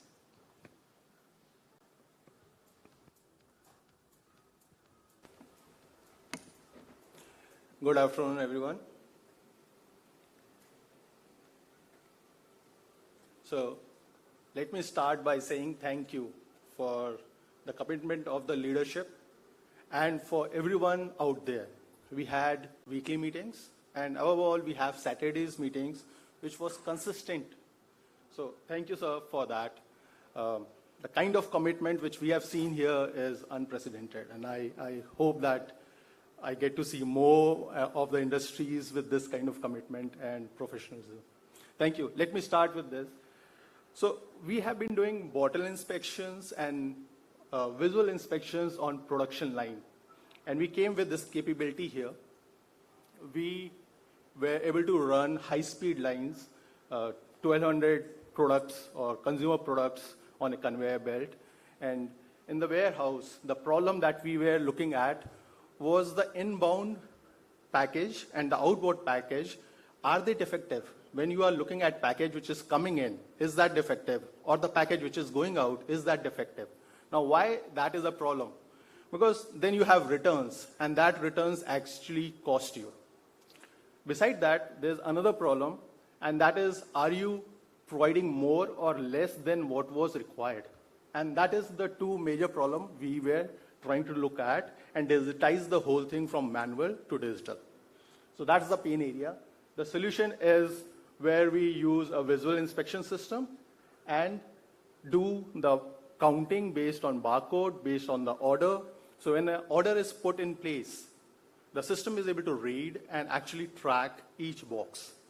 It is also able to find what is the defect and do a real-time alert. So, and the scope that we took was outbound operation at a Luhari factory, at a distribution warehouse at Luhari. So yeah, this has been done in 4-month period. We have, okay, I'll go to the next. And so as this condition was that the facility was using a manual thing, the quality check was manual. They were barcode, but they were not matched with the product order that was going out. And the action was that barcode was, or the boxes were put on a conveyor belt, and that's it. The manual lever just need to put the box, and everything else is taken care by the conveyor belt. So once the box goes through the lighthouse, it detects the type of box, it detects which product or which order it has to be placed in, and it also detects the defect on the box. So the next step here is we are also planning to integrate it with WMS, where the data will flow seamlessly.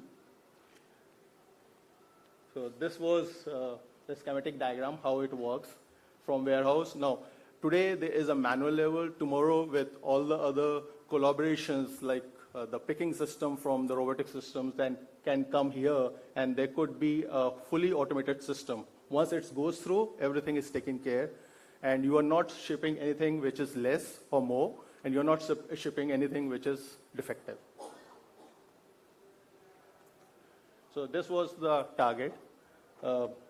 We, with manual level, was able to do 7 boxes per minute. Target is 15, and the idea is to increase the conveyor length and actually make it 15 in production.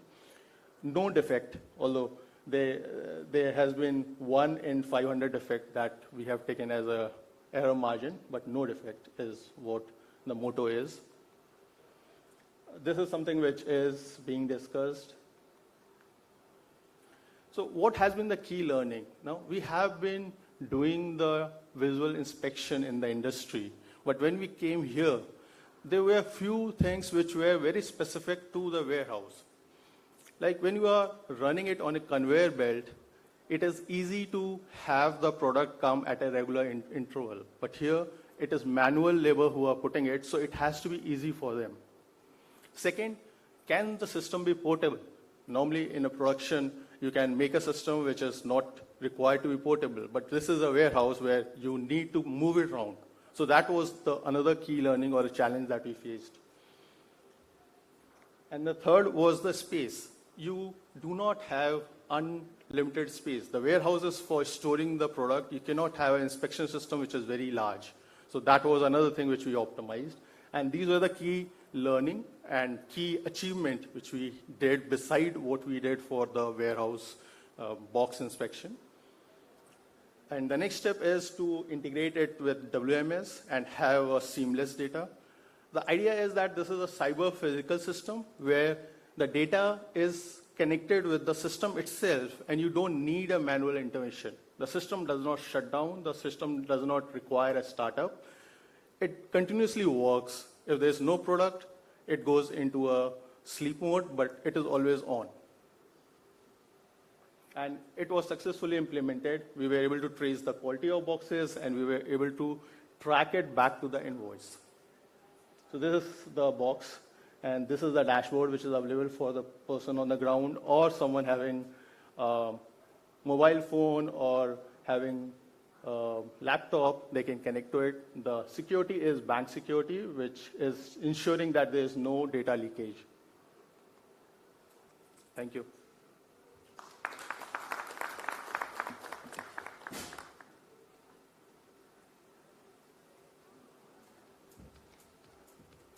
Thank you. So now we have our second fireside chat. Can I request Kannan to come on stage? Kannan will be the moderator. And also our guests, Mr. Sharif Kotapurat and Mr. Gagan Goel.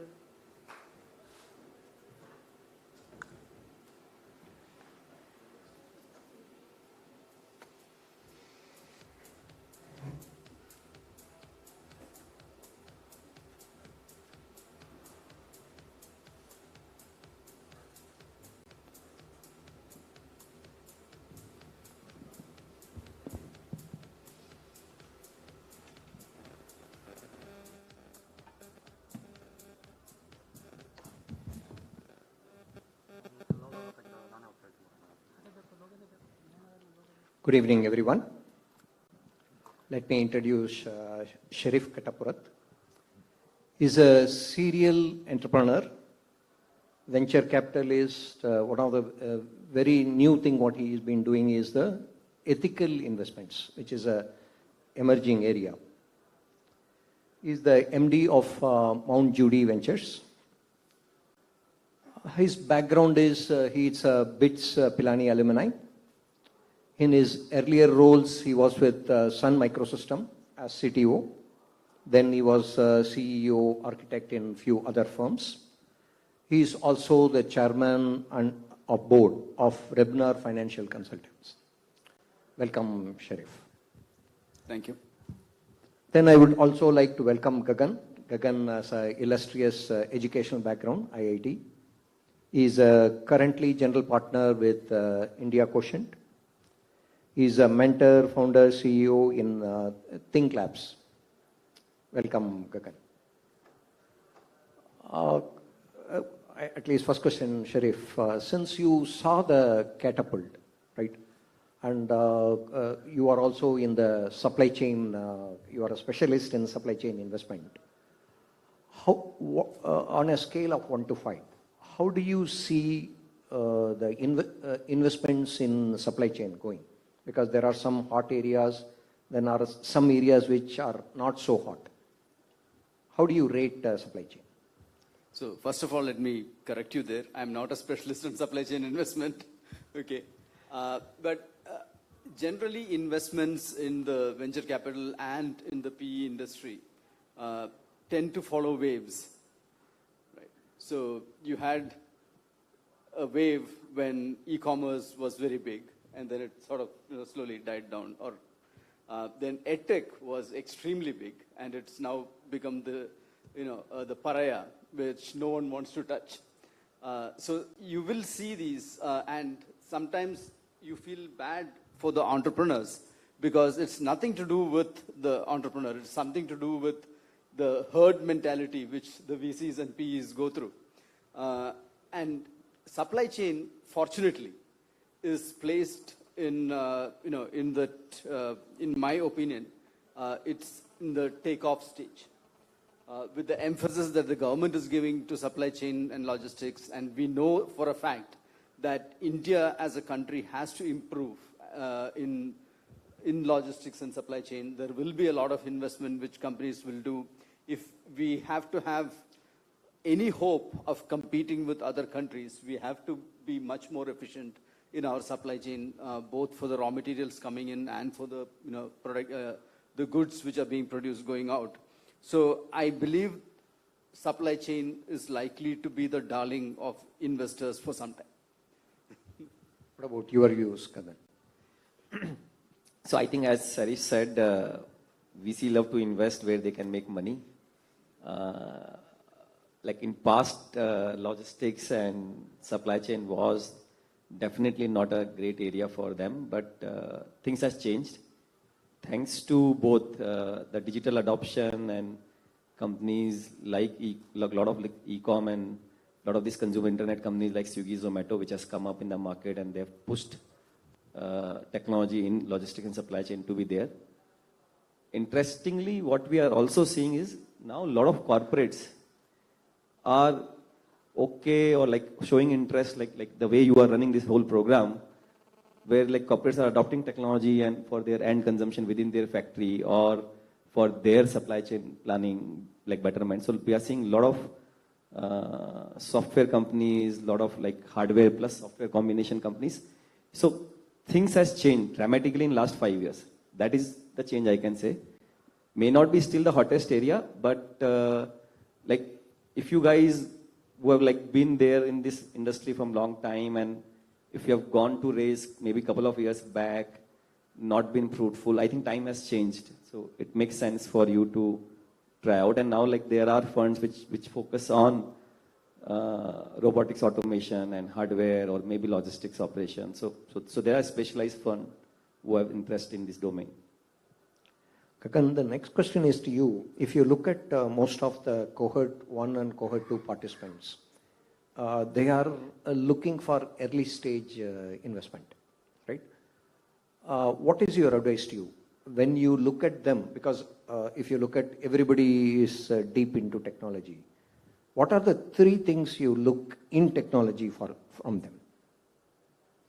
So I think in general for any early stage investment, pre-seed, seed, to some extent Series A also, which means 100K, 200K, to 2-3 million to up to 5-6 million.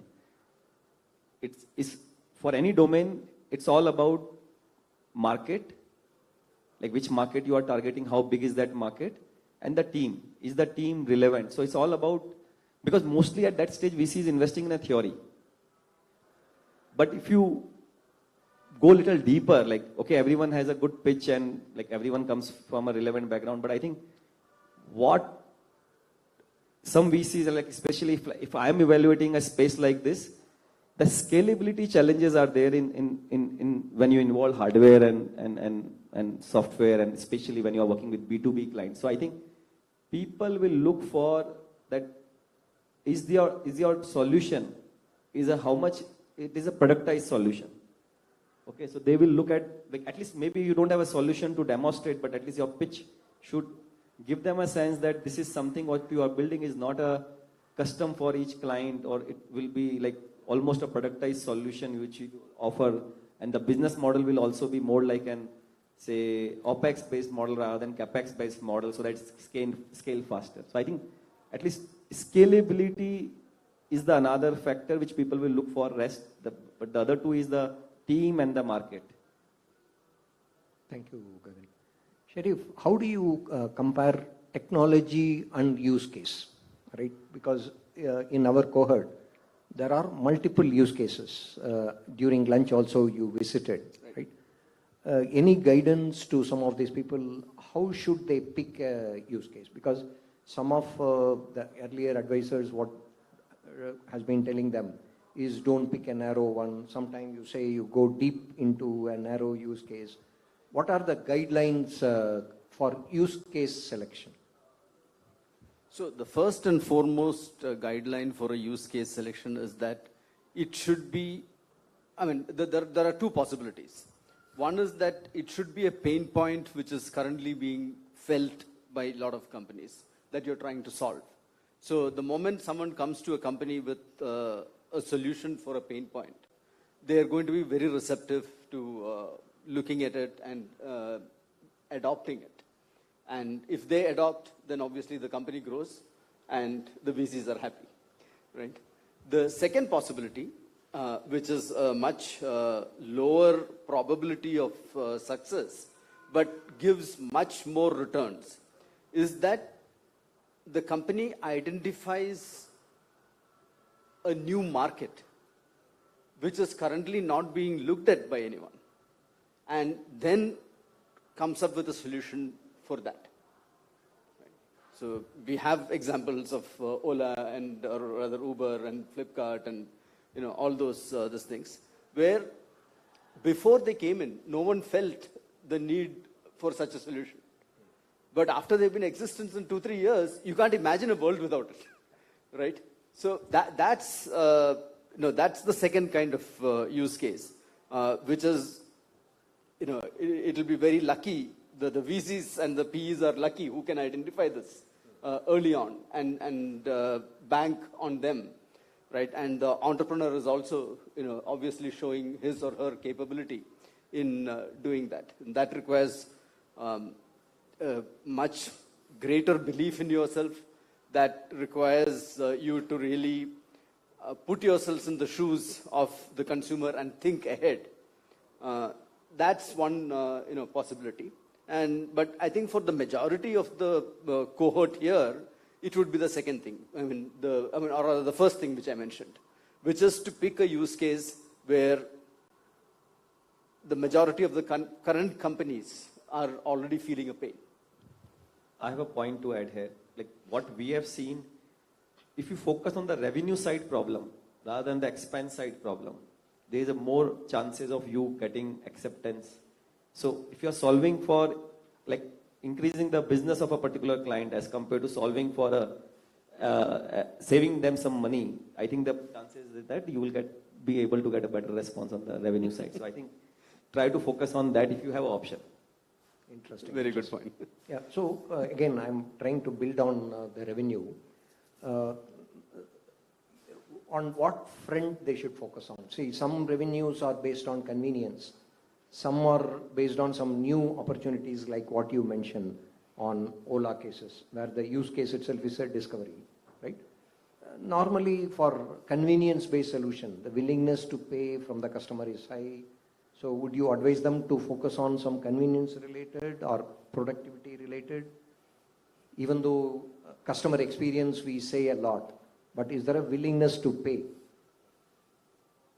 At least I feel that India is still a country where people pay less for the convenience. So I think the market size, at least the consumer market, is smaller on the convenience side. I think in my view, in like the areas where you can increase the potential for the company, like increase, so suddenly, like suppose if your technology can help them increase the time of a business for a particular client. So I think now the TAM can increase by helping them go to a different geography, but TAM can, they can start offering to a different side of client where they were not offering their solution earlier. So I think, so you have to think through that side. So another way to look at the size of the market is the depth of the problem into the number of users. Most of the time we look at only the number of users, but don't look at the depth of the problem. So, but ideally the size of the market increases. Maybe sometimes the number of users are less, but the depth is too much, as you said. Like if we are able to actually nail down a very important problem for a corporate or any industry, but maybe there are limited number of industry. But if the problem is so deep, suddenly your solution will become very receptive to all of them. So I think looking at this two vector, you can try to choose. If you want to add anything. I just wanted to add to that revenue versus expense this thing. The basic thing is it's very easy to see that revenue increase for someone, but to prove that there has been a cost reduction, quite often it is very difficult, right? So that's why they are eager to jump in on anything which improves the revenue. And also the other factor is that it impacts both your top line and bottom line, whereas cost only impacts the bottom line. It doesn't change unless you can leverage the cost difference into increasing your increasing your revenue. So that's always a possibility. And any company which can if any use case which can really be quantified for both revenue increase and for cost saving, rather than a fussy this thing saying that, oh, you're able to do things more smoothly, you're able to do this thing. That doesn't sell, right? But if you can quantify it, and if someone can go and say, you pay me only when you see a quantified, a difference in your this thing, that really helps a lot.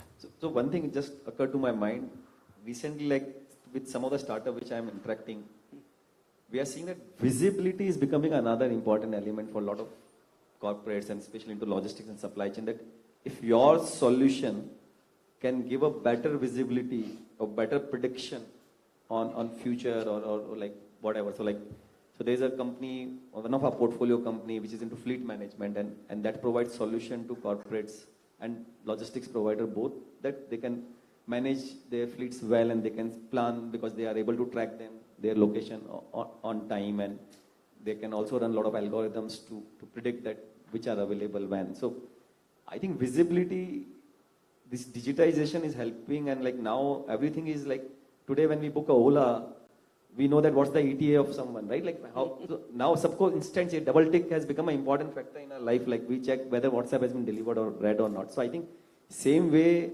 in businesses also people are expecting instantaneous answer or reply or fast visibility or like what's my timeline. And also I think if you are building solutions around visibility, which is, so maybe visibility is a replacement of convenience. Convenience equivalent here. Okay. Just switching to other topic. Most of our cohort, at least are like a Ola model, where a founder is driving everything, right? In some cohorts, what I find is there is a co-founder model, right? What is your advice to you? How should these guys, because they are in the early stage, they might soon expand, they might want to expand into, they might need to add other co-founders. What is your advice to them? So I have a biased view, and like we debate internally at India Quotient also sometime, but so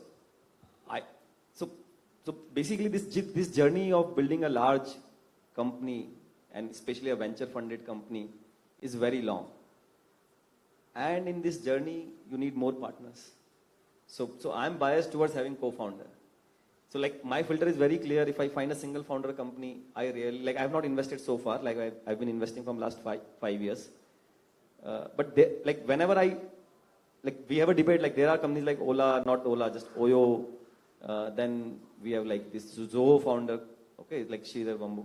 Like there are people who have bootstrapped also single-handedly, but still my advice, and like I was an entrepreneur for 10 years, and like when I started, like there was no concept of funding and venture funding. Like so I saw the whole transition happening in front of me. So with my experience, both from founder and investing, I can strongly suggest that there's so many challenges, and this journey is so lonely, and so many factors are involved.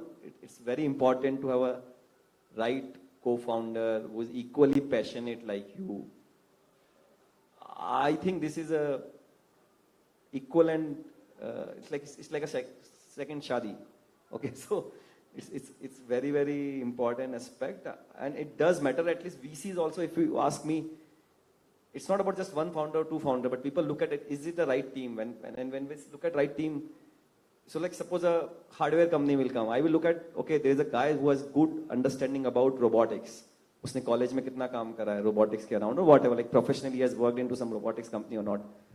At the same time, I look, is there someone who is good in sales? Because sales is a very important aspect. Industrial B2B sales is not easy. So we look at that aspect. So not from the personal side, which I'm saying that it's a lonely journey and a very long journey. I think your odds of winning the game also increases highly if you have a balanced team, which is passionate also. I tend to almost completely agree with what Gagan has said. In so far, I think we have done only one investment in a company which has a single founder. Every other company that we've invested has co-founders. I mean, the other one also, we're still in the discussion stage, but we are most likely going to invest because he has created a product which has a very unique IP, and we feel that IP itself can take them a long way. But the bigger factor than the complementary skills, I mean, complementary skills is great to have in co-founders, and that will help you, cover more areas of your business within the founding team itself. But the bigger problem is the burnout issue, right? And when we invest in a company which has got a single founder, we are taking a much bigger risk than when we are investing in a company which has got more than one founder. Because, I mean, tomorrow he may get fed up and say, okay, I'm going to the Himalayas to meditate. And we are left holding this baby and not knowing what to do with it. And this is going to be the case almost till about Series C, Series D kind of investment. After that, you can afford to hire, whoever you want to replace the founder and so on. But at least in the first 3-4 stages of investment, it's extremely important to have. I will pause it here. We will open up for question. If nothing else, I will continue. Open to all the cohorts.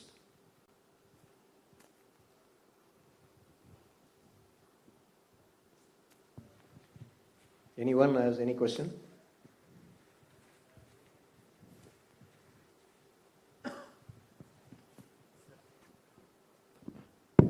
Hi, good evening.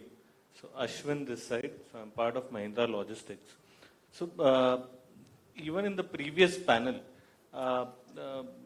speakers spoke about VCs particularly looking for, I'm talking about the investment when things get narrowed down.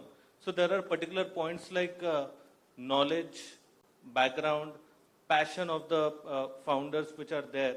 Right, then subsequently, what is the problem they are solving, and then how much sales which has been done for a particular startup, right? Now, is there any particular order or preference amongst all these points which VCs look in terms of before making their any particular investment? Is there any order which is predominantly looked at? I think the first thing is the team. Invariably, across the globe, across the sector, people look at team. So the team which you said, like knowledge, ability, passion, all that which is a part of a team is the first. Then definitely market is not in terms of order, but like that market comes, and market, like I as an investor maybe has a less interest in hardware-based startups because my experience has not been great, or maybe I feel maybe I'm more attracted towards software-based. So I think market, each VC, and if you go through their profile, you will understand what they like. So I think market is something, is a choice. Okay, so that is market, and then obviously then third, fourth are this scalability of your solution, how much is the traction, and obviously like depending on the stage of the company, at what stage you are in. Today at a pre-seed stage or seed stage, you don't need to have a strong proof of like product working, but when you are going for say Series A, people will look that is the product ready or not ready, and is there a traction, like are there paying customer or not having a paying customer. Let me just add something more. I mean, I absolutely agree with the order that he has given. The reason why the team is the most important is that market conditions change. The environment changes, right?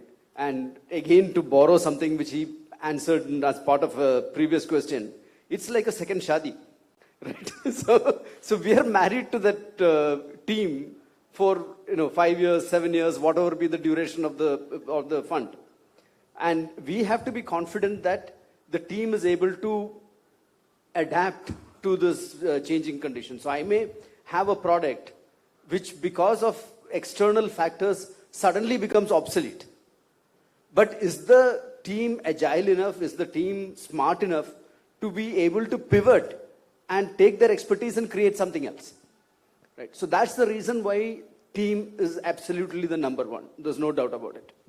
And in terms of market, I look at it more in terms of market size. Right. If this product were to become successful, what's the target market size that they can address? Is it large enough to make this company an interesting company for us to invest? third thing again is, how, so again, let me, Judy. So we are at a pre-series A, Series A investment, this thing. And for us to invest, we certainly look for a proof of concept which is working, whether it is a service or a product. Okay, and we want to talk to at least, I mean, if it is a B2B, we want to talk to at least 3-4 customers of the company to understand what are the problems that this company is solving for them, and what are they finding it good, and what are the things that they are lacking, so that then we can guide the company appropriately. If it is a B2C, we want to talk to at least 10 to 15 customers to understand that product, and only then we will proceed. Okay. And we expect a minimum of half crore to 1 crore revenue before we even invest in a company. Yeah, thank you. One last, yeah, go ahead, Raghuvi.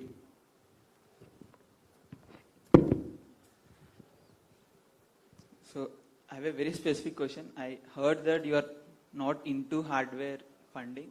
I can understand that, but what would be the reasons generally? Because I coming from hardware startup ecosystem, we hear this very many times that VC is not interested in hardware startups, which is fine. We are okay with that. Second, what is the average returns generally VCs expect per year or over a lifetime? Some random numbers when you take a call. Is it in the bracket which I am okay or not? Who is this question addressed to? Let's start with Gagan. Yeah, so see, I think my reason of not so bullish on hardware startup is so there are a lot of uncertainty in building this business, right? Like as I said, like it's a long journey. At least on the product side, I want to take a less risk. Whether this team can develop a product which customer want. Building a software product has its own challenges, but still building a software product is comparatively, in my view, is easier as compared to building a hardware-based product. Hardware adds another element into the whole complexity of product development, and we all are seeing it also, right? There are very few successful hardware startups because hardware needs software also. So there is an amount of software complexity, but hardware adds another element. So frankly, that is the reason for which I am personally, and by the way, like for 10 years, I ran a company which was into hardware. So I've gone through the same pain and felt it. So it's maybe more of my biasness. But yeah, that was the reason. I think on return part, VC and P are different asset class.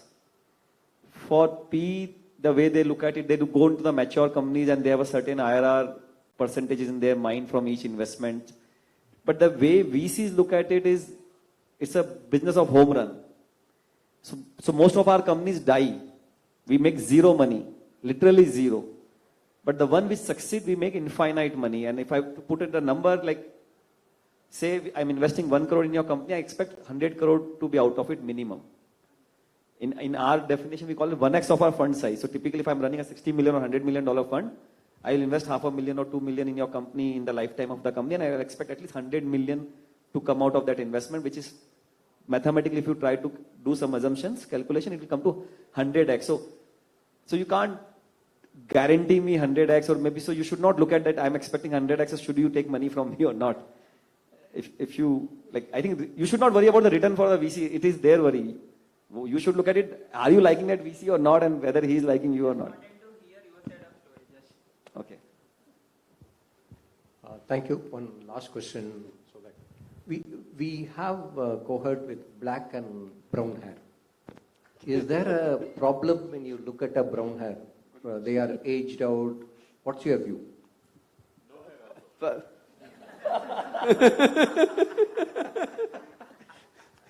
First of all, I had a classmate in BITS Pilani who had brown hair when he was just 18 years old. Okay, so that's probably not the right definition. But see, what a VC looks at is the passion that the person brings in, how much of effort that person can put into that company, and how fast he or she may get tired of it. Now, if you have someone who has come from a typical MNC background, and I'm not putting you down here, okay? But a person who is accustomed to traveling business class, who is accustomed to always, staying in a five-star hotel, being taken in taxis everywhere. You ask for an appointment, you immediately get it. Now, this person is coming into a startup where he'll have to travel economy class, sometimes by train because you're running short of money.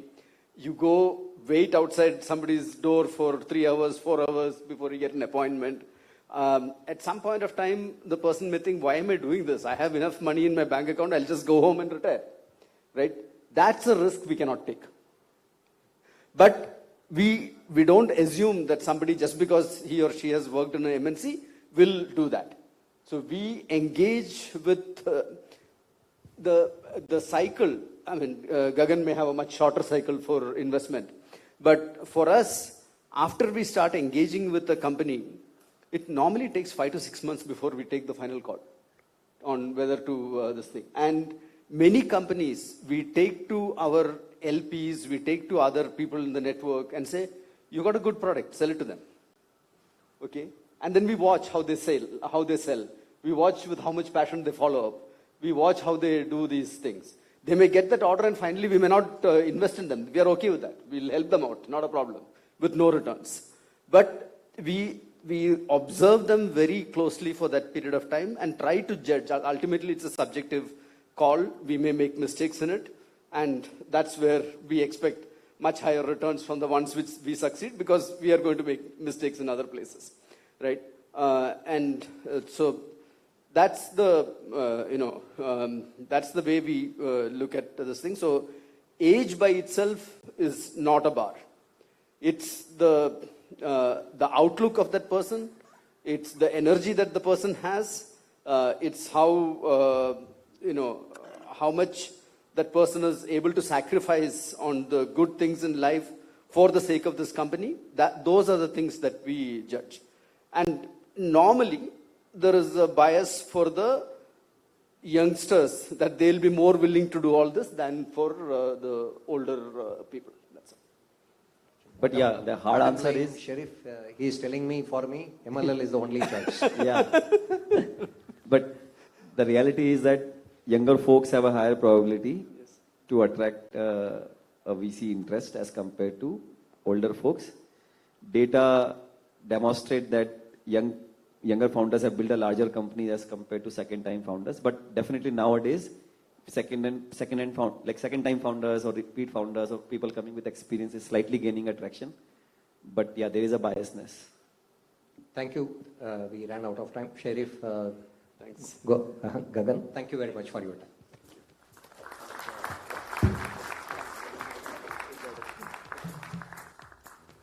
Thank you so much. Thanks, Mr. Sharif and Mr. Gagan and Kannan. Thank you. Moving on, we have the 3 other presentations of our cohort participants. Can I request Sense Giz to first come on stage, and request Linked Dots and Jidoka Tech to be ready. Thank you.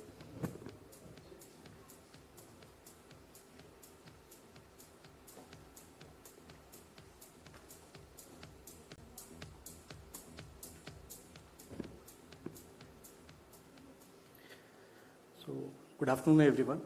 Myself Naveen, and I am from SenseKeys Technology. To brief about SenseKeys Technology, we at SenseKeys Technology, we help enterprises to increase their productivity and revenue by using us as projects. Like we do condition monitoring, asset tracking, and people tracking. So we were given with a problem statement in Mahindra, like to increase the productivity at the SFL. So what we did here is like we measured the productivity of the operators by deploying our solution. So our solution, it was done in 4 installments. And then what we did is we first, calculated the productivity of the existing setup, and then we deployed our solutions where we have coined find and a gateway. The find devices was given to the operators, and we took the in time and out time of the operators at different locations where they are working, and also we predicted the geofence breaches, and we were able to put this on a graphical representation. From the graphical representation, we came to know that only 50% of the operators were used max utilized. So max utilized. And then, based on our results, operation team was able to take an actions, and there was an increment of 15 to 20% in the operators, productivity also. And talking about the capex model, we considered 41 devices which were deployed at the Chakan plant, and it came around this is the capex cost for 9,50,000. This includes software cost, SaaS charges, device, and the battery cost also. And when we calculated the OPEX model, per device per month, it came around 388 rupees. And an IRR of 21% was obtained. And within a 2.5 years, 12 lakh rupees total savings was done with an investment of 9.56 lakhs. So what are the key learnings is we didn't know about the roster sheets and all. We inputted the roster sheets in our system, and we were able to achieve this, achieve the productivity from.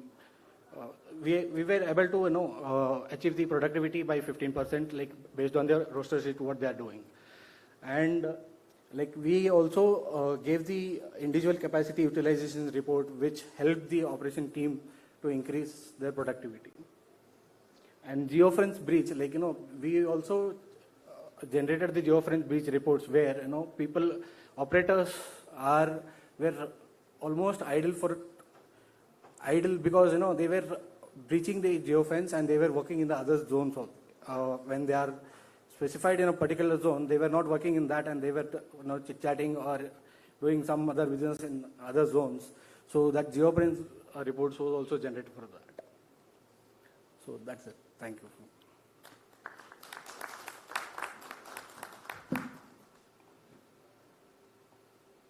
Can I request linked dots to please be on stage? Thank you.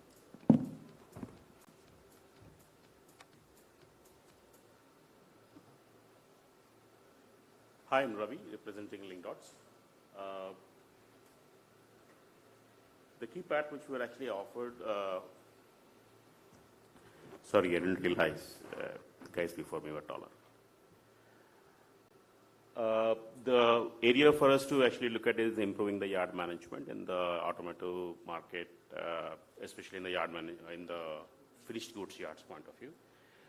Search time reduction and inventory tracking, these are the two pain areas essentially for them. And then, search time and inventory tracking are the pain areas.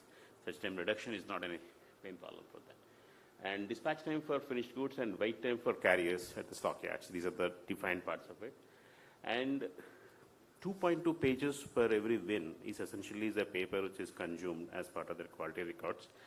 That is on the physical physical cost perspective, but if you really go back, none of these quality records are available in digital form. So they're not trackable for them to say that what was the life of a vehicle as it passes from plant entry to plant exit to the dealer point of view. That's one of the aspects of it. So the goal for us is actually using our cloud-hosted application. We actually provide a digital journey of the vehicle from plant exit all the way to the receipt at the dealer for the life cycle of that particular activity. And use a mobile application. We essentially record the entry and exit operations and all the digital inspection activities so that we get the information related to the vehicle. Who are the people who actually touched the vehicle before, as the vehicle progressed from the plant exit all the way into the dealer point of view. The third part which we do is how do we actually enable the parking and retrieval of the vehicle, which essentially is the pain point to be improved upon, and that we did it using NFC-based tags and using identifying a technology effectively which translated to NFC-based tags for tracking trace of the vehicle which is placed into the yard. So where we did it, we essentially deployed it in the Vasai yard. We spent a good amount of time in the Vasai yard, and a few of my team members were there for quite a good amount of period of time hand-holding the team to understand the process. And we constantly changed the process to suit what is the customer requirements. So there's a certain amount of time we spent on the particular pad. The focus was on inward part of the activity where we did a digital inspection, records and auto allocation of zone and the line numbers, and also the auto recording of the slots. So when a vehicle goes and parks in, how do we actually record which slot in the line the vehicle is parked in? That was one of the places which we did it across. And dispatch and auto allocation of the vehicle is what we actually did it in this case, where the vehicle is allocated to a driver and driver is told that here is the vehicle, go pick it up and bring it back, which reduces the search time to 0 because he's told where to go pick it up. And while doing that, if the vehicle is in the middle of a line, we also automatically allocate the vehicles which are before the line as a shuffle process, and then assign them to drivers to telling them to go park it in a different place. That automatically knows that when the people move the vehicle, we know where it is moved to. That's the next activity which we do, and hence we essentially no need to find the vehicle because we shuffle the vehicle by design. So we went to the 4-stage mile step for us. We were able to achieve the use case and baseline with actually being going on the site and then understand what the operations are and what are the pain points are, and then how do we actually improve upon, and whether there is of an interest for the end users. What does the end users essentially find it in this case and the use case point of view.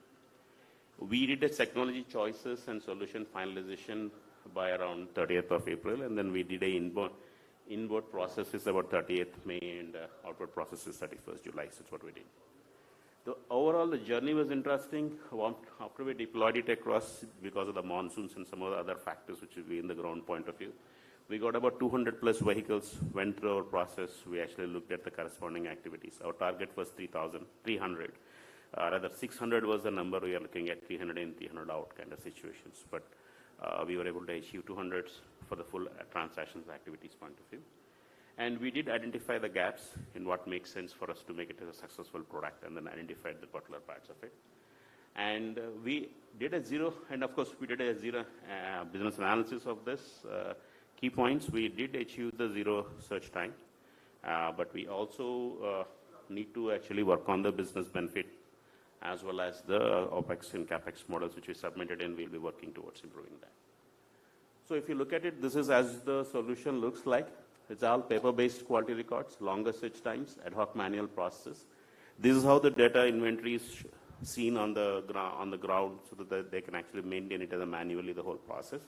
And they communicate this collated data manually over a period of time and then send it across to the network. But it all depends upon the people communicating information in time. It is all based on manual process. With that, we are introducing a complete digital process, as you see the life cycle of it.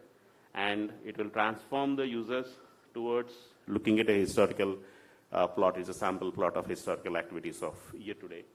How many number of vehicles are moved, in and out vehicles on a given day is a historical plot. And also the inventory, which essentially means that in a zone A, how many vehicles are there, zone B, how many vehicles are there, and in zone A, line 1, what are the vehicle orders and what are the vehicle orders. So we can actually see a realistic view of this. And it can be used for searching, it can be used for selection, it could be used for understanding the status. There are different things which you can plot on this particular information point. So the target, digital quality records, yes, we are able to do the inventory. We are able to demonstrate that we can do digital inward inspection and digital outward inspection. We are also extending it to doing a proof of delivery access at the dealer point of view.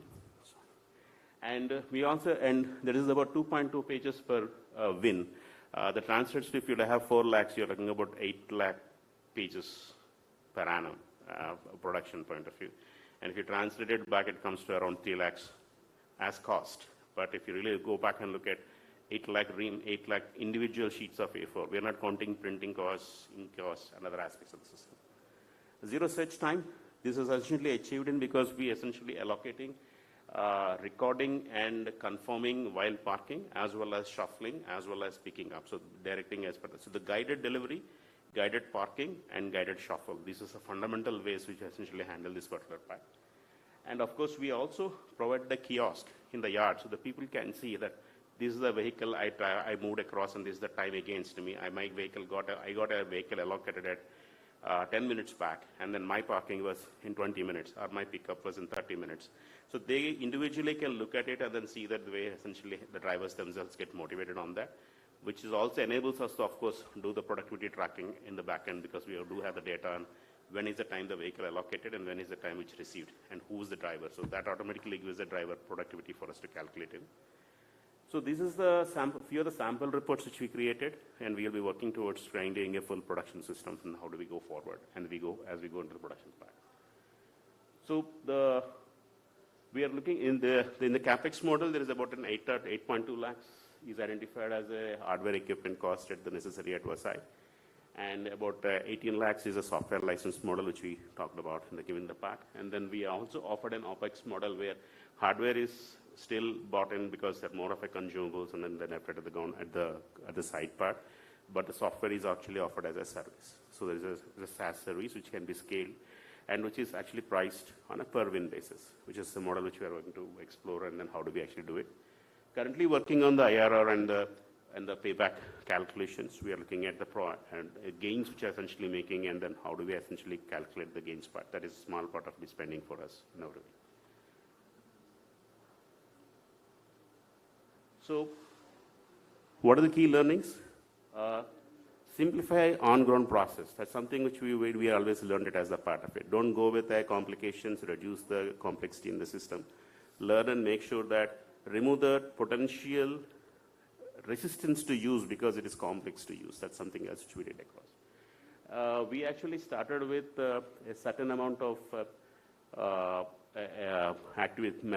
assumption that we will use one marker for every slot because that is easy for me to know where is the vehicle parked. But then the deployment is so difficult that it is impossible to deploy one marker per every slot. That's next to impossible to do it, and hence we had to recorrect and then change the particular path. We did a shuffle allocation. Initially, we thought we will do the shuffle allocation only during the production system. It is not considered as part of the original part of the activities. Then we realized that without shuffle, you can't dispatch. And without shuffle engagement with the customer, we will not understand, users will not understand what do they need, why do they need this particular activity. So these two, when we built it across and then went around, we did find the last part of it, which I'll go back to the smart marker requirements, that we need to have. Initially, we started with saying that we will not have a display because the displays cannot be read and in the hot sun, under the sun. And the moment we have a display, we have a more battery consumption. And then we will do with LED-based model to indicate the progress part. Then we realized that there are a certain number of tasks the users do. It requires the visual indication for them. And it is also possible for us to deliver more value and reduce wastage, especially related to the shuffle, that I can give him 4 vehicles and say, shuffle them and come back, rather than say, shuffle 1 vehicle, come, I will let you know when we go and pick up the next vehicle. So he will say that, why am I coming every time to the central place? Just because if I have to move 4 vehicles, let me know wherever it is and then I'll do it myself. So these are the few aspects which we learned, and we are actually updating this stuff and then making sure that we change the smart marker for that. And while reading the first time when we built a mobile application, we said we will be a PWA application. We will not deploy it into any handsets. We will avoid the part. People can use Android phones or iPhones, whichever is the parts of it. But then we actually observed that our barcode reading libraries and capacities, which are on the mobile phones, on the PWA-based models, which are completely running in the browser engines, they are not capable enough to take care of certain faults which we have in the barcodes, and that is a problem which we fixed across. So we quickly moved to an Android-based application, saying that we do need to have the problem to solve, not the technology which we hang out with their aspects. So these are our learnings from our side. Working with the team was very interesting, and that is the best part which we actually happened for us. Working with Lavender Ji and his team gave us a significant support for us on the side. We got excellent feedback from business continuity team. We got it from the marketing team, the ground team. Dinesh, Jayesh, literally are the best team to work for us for the particular part. And looking forward to take this into the next level of the productions. And we believe that together we will improve upon the way we will handle the finished goods in MLL.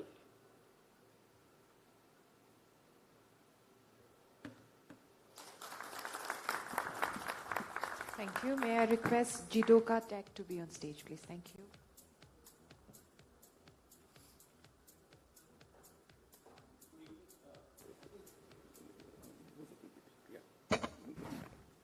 Yeah, good evening.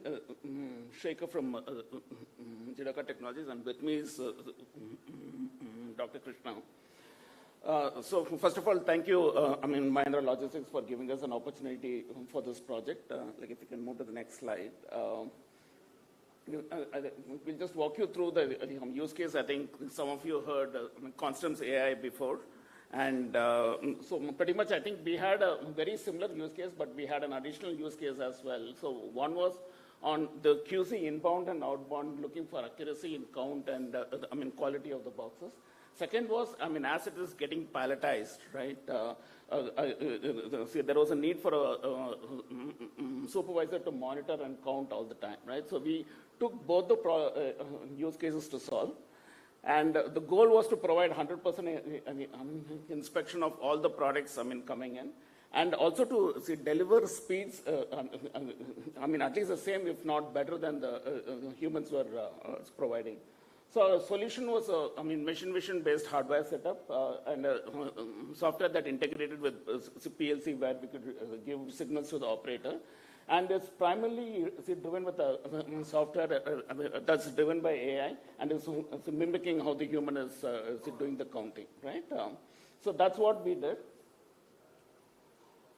So in terms of our, milestones, this was kind of an interesting journey for us. So we were in kind of the manufacturing space, and for the first time working in logistics. So while there are milestones here, I think working with the whole Tejas and Vikrant's team, we were evolving the product constantly, right? It was a very, very kind of agile environment. And what we started up and where we ended up with were, two very different things, right? So having said that, we started with proposals of looking at solutions with parallel bars, and then we went into what you see at our stand there today. And then initially we thought we can do without enclosures in our lighting, but again, that did not work. We had to go to the drawing board again and come back with a different mode of working. And in the third iteration, we got that right, and then we started looking at the qualitative inputs of the whole packages. And last but not least, palletization, right? So we added features like looking at a product master, looking for the best fit, and then mapping that against palletization, right? So a lot of things that happen. And towards the end, we also did the business impact analysis for the same. So in terms of our solution, you can see, and we got a brilliant idea from the J&J warehouse in Hyderabad, that we actually could combine both the solutions together, and it is far more effective and more productive for the organization. So initially we were going at it as two independent use cases. But what you can see there is, like on the left-hand side is the palletization video, and the right-hand side, so we had about 4 cameras monitoring boxes for the quality and the count aspect of it, right? So in the whole solution, it gave up to 50% increased productivity for the supervisor, a 20% labor savings on the floor with increased count accuracy. And then we also demonstrated that we can integrate with an ERP, right? So we actually pulled in invoices from the SAP system, and then ran it through our system as well. So you can see some pictures here. I'll not go through those. Yeah. So in terms of our success metrics, so I think we had a little bit of a high bar to climb. So in the palletization, so we did achieve 100% accuracy. There is a small challenge there that if there is movement around the area of, where the counting is happening, there are some challenges, and that's an area for us to improve. But nevertheless, it worked quite well. So in terms of the inbound, outbound, in terms of the prediction of the quality, we were at 100%, so we did not miss any boxes that were actually damaged when it went out. In terms of the counting, again, we were pushing for a balance between speed and accuracy, and I think that's where we had some challenges. So at about 30 boxes a minute, I mean, we were achieving 100% accuracy, but the warehouse actually told us that they need to go beyond 40 or 50. So they were looking at emptying a truck in 40 minutes. That went up to 60, boxes per minute. And in pushing that, I think we lost some accuracy. So that's a lessons learned for us. And I'll talk about what we're going to do there. So the IRR and the pricing has not been finalized. So I'm just skipping that slide, right? So as I mentioned before, this was an iterative journey for us, and we learned along the way, right? And so the last feedback that we got, in the week of conclusion, was that we should add a tower lamp so that the operator can look at it and not have to look at the browser for input. So that can be done. And the whole 99%, we have to just add a GPU to the computer so that we can go from the 30 boxes a minute to 60 boxes a minute. And thereby meeting or beating, actually beating the speed at which it is happening today. So today it's at about 2.5 seconds per box, and we can go up to 2 or even 1.75 seconds once we add that additional GPU. Right? So that, that's all I had to say. Thank you, to the MLL team, especially to, Vikrant, Tejas and Ashish for their, this is a co-creation. This is not like we learn. We just took requirements. I think we, brought the solution together, and I want to thank the team for it.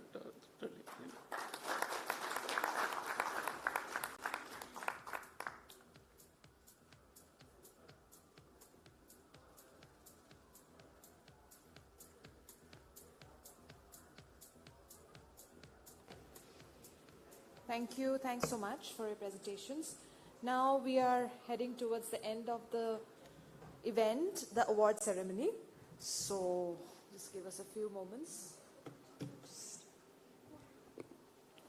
Yeah, can I request Ram and Kannan to please come on stage? We are ready for the awards.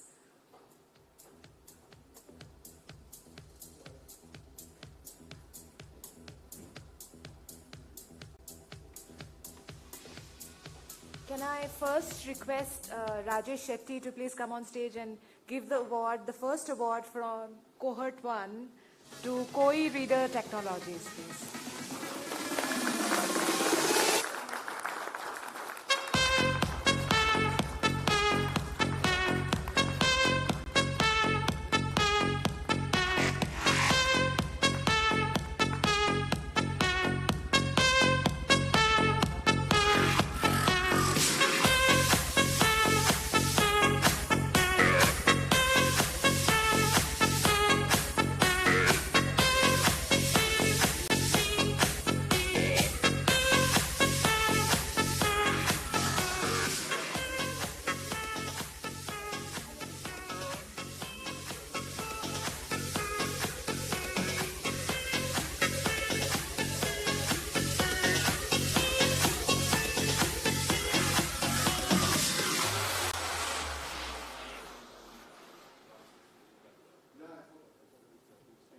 Congratulations, Koi Reader Technologies. Next, can I please request Sriram to come on stage and hand over the next one? It's to Elixia Tech Solutions Limited. Elixia Tech Solutions Limited. Please come on stage.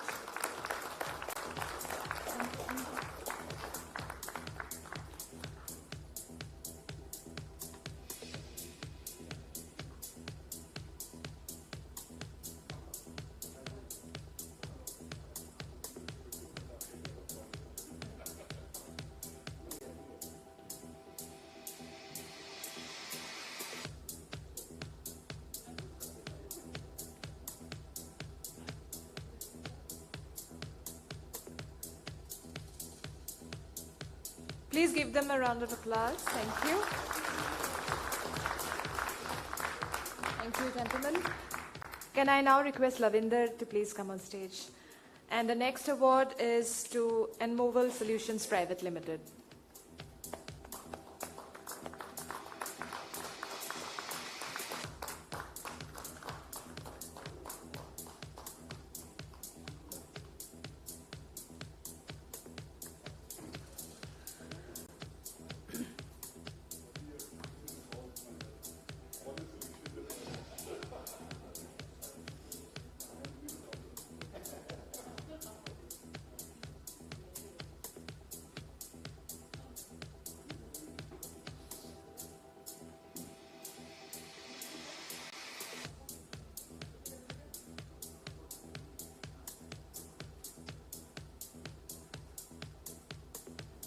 Thank you. Thanks, gentlemen. The next award, to present it, can I please request Prasanna to come on stage? Thank you. And the award is to High Performance Engineering and Research Private Limited. Sorry.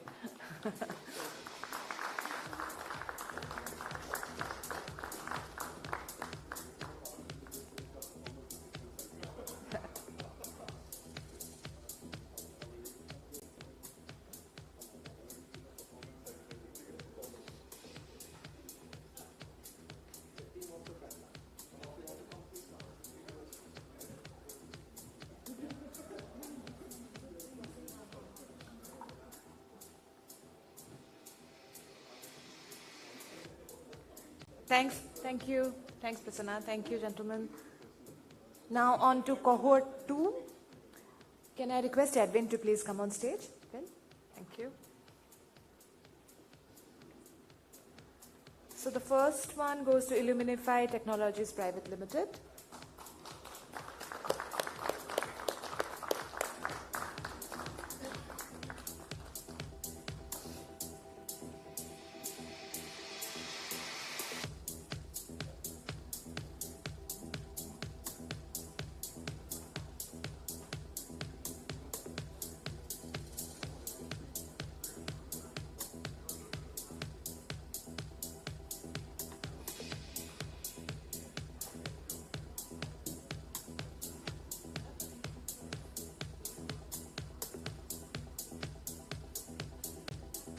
Thank you, gentlemen.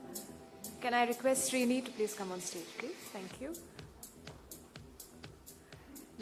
The next award goes to Linked Dots Engineering Solutions Private Limited.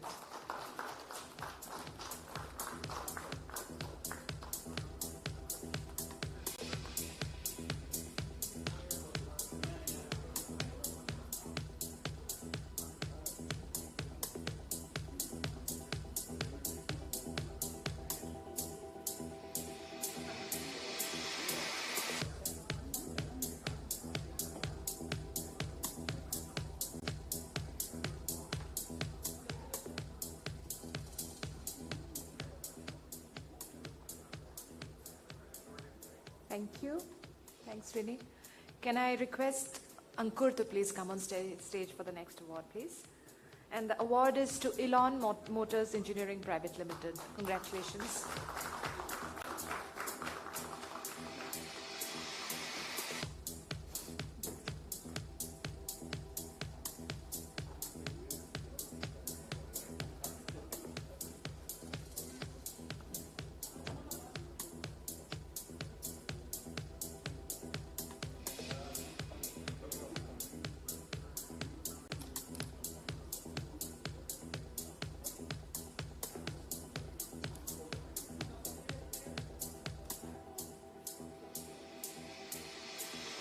Thank you, gentlemen. Thank you, Ankur.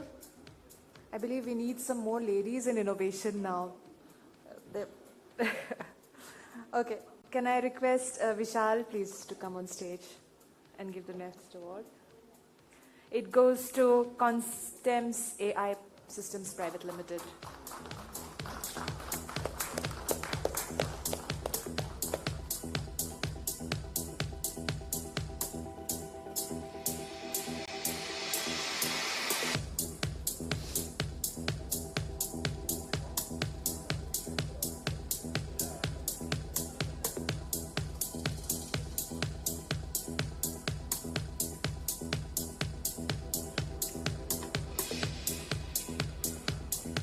Thank you. Thanks, Vishal. Thank you. Can I request Sushil now to please come on stage and give the next award, which goes to SenseGiz Technologies Private Limited. Congratulations.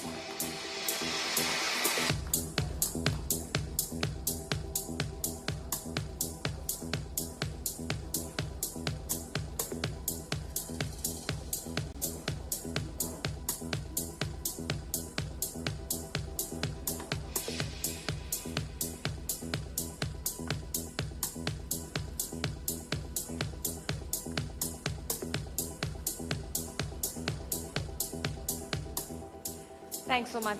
Thank you. Thanks, Sushil. Now we have one more. It's the Tech Alliance. So we have signed up a Tech Alliance with Jidoka Technologies Private Limited. Can I please? Thank you. Thanks, Ram. Kannan, you may like to say a few words. Thank you. Thanks, Ram.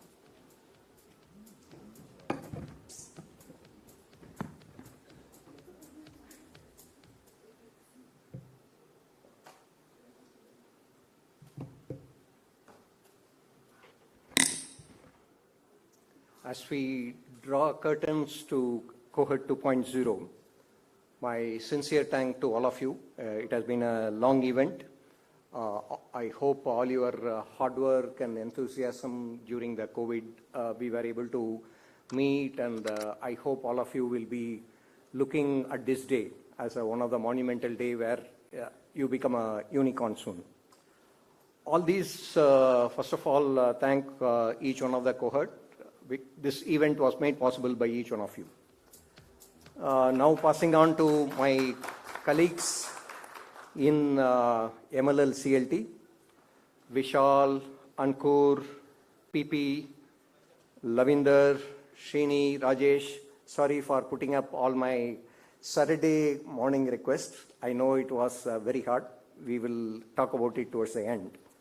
Special thanks to Rajesh and Vikrant and Tejas for making this possible. Without your team, this might not have happened. Special thanks to Bharti, Kala for coordinating on a daily basis and making this possible. I would like to thank Sriram and your marketing team. Without Mansi, Aniket, Nayana, Asma, and last one is Kunal, right? It will not be an easy task. I know a lot of you, Kunal, Aniket, stayed back overnight to make this event because this facility was available only at 10, but they did the magic and made it happen. Thank you, everyone. Before we close, since Ram requested me, his favorite day is Saturday. So now I need to find a way to start engaging on Saturday. So we will be announcing Catapult 3.0 version soon. This is to keep the next batch coming in. Also the existing, all of our older, gray, hairless people to engage with you. One last thing before we close. Some of these MOUs, subsequently the team will meet with you. All of you will have a different form of engagement with us. We hope it will be fruitful for both of us. More or less business champion, business anchors, everybody will be the same team who you have been working with. Now our challenge is how do we take some of this pilot to outperformance. Thank you everyone. Again, I missed out mentioning all the business anchors, tech anchors who supported Shushmit and everyone who supported this. Thank you very much.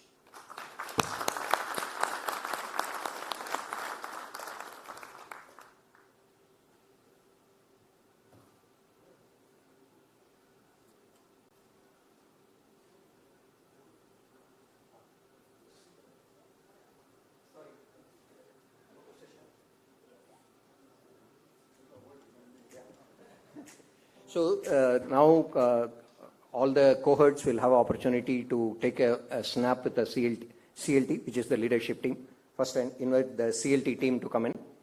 All the cohort, please join us on the stage.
Phone video cover काम करो video cover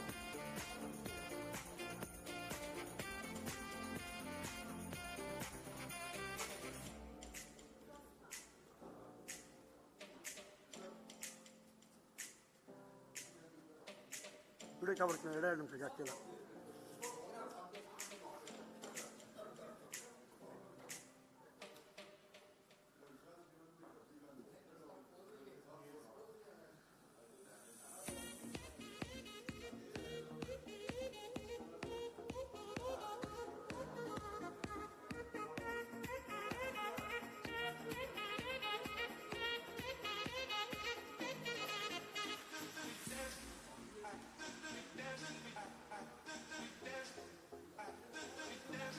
बड़ा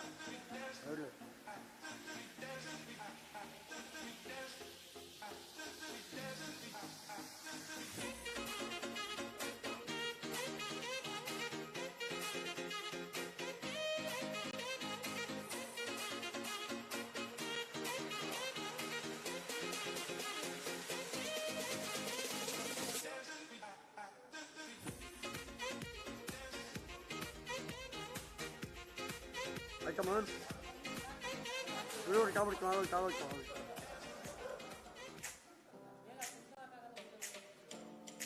Ya aquilo, Roberto.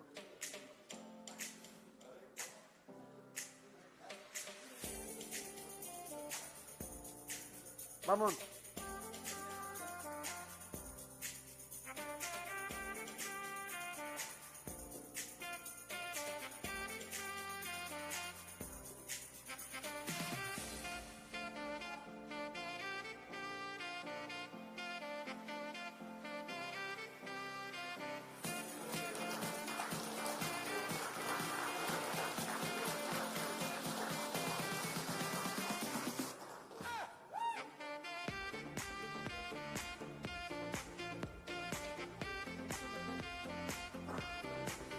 Award ko na bangkan awin nila hindi tahu.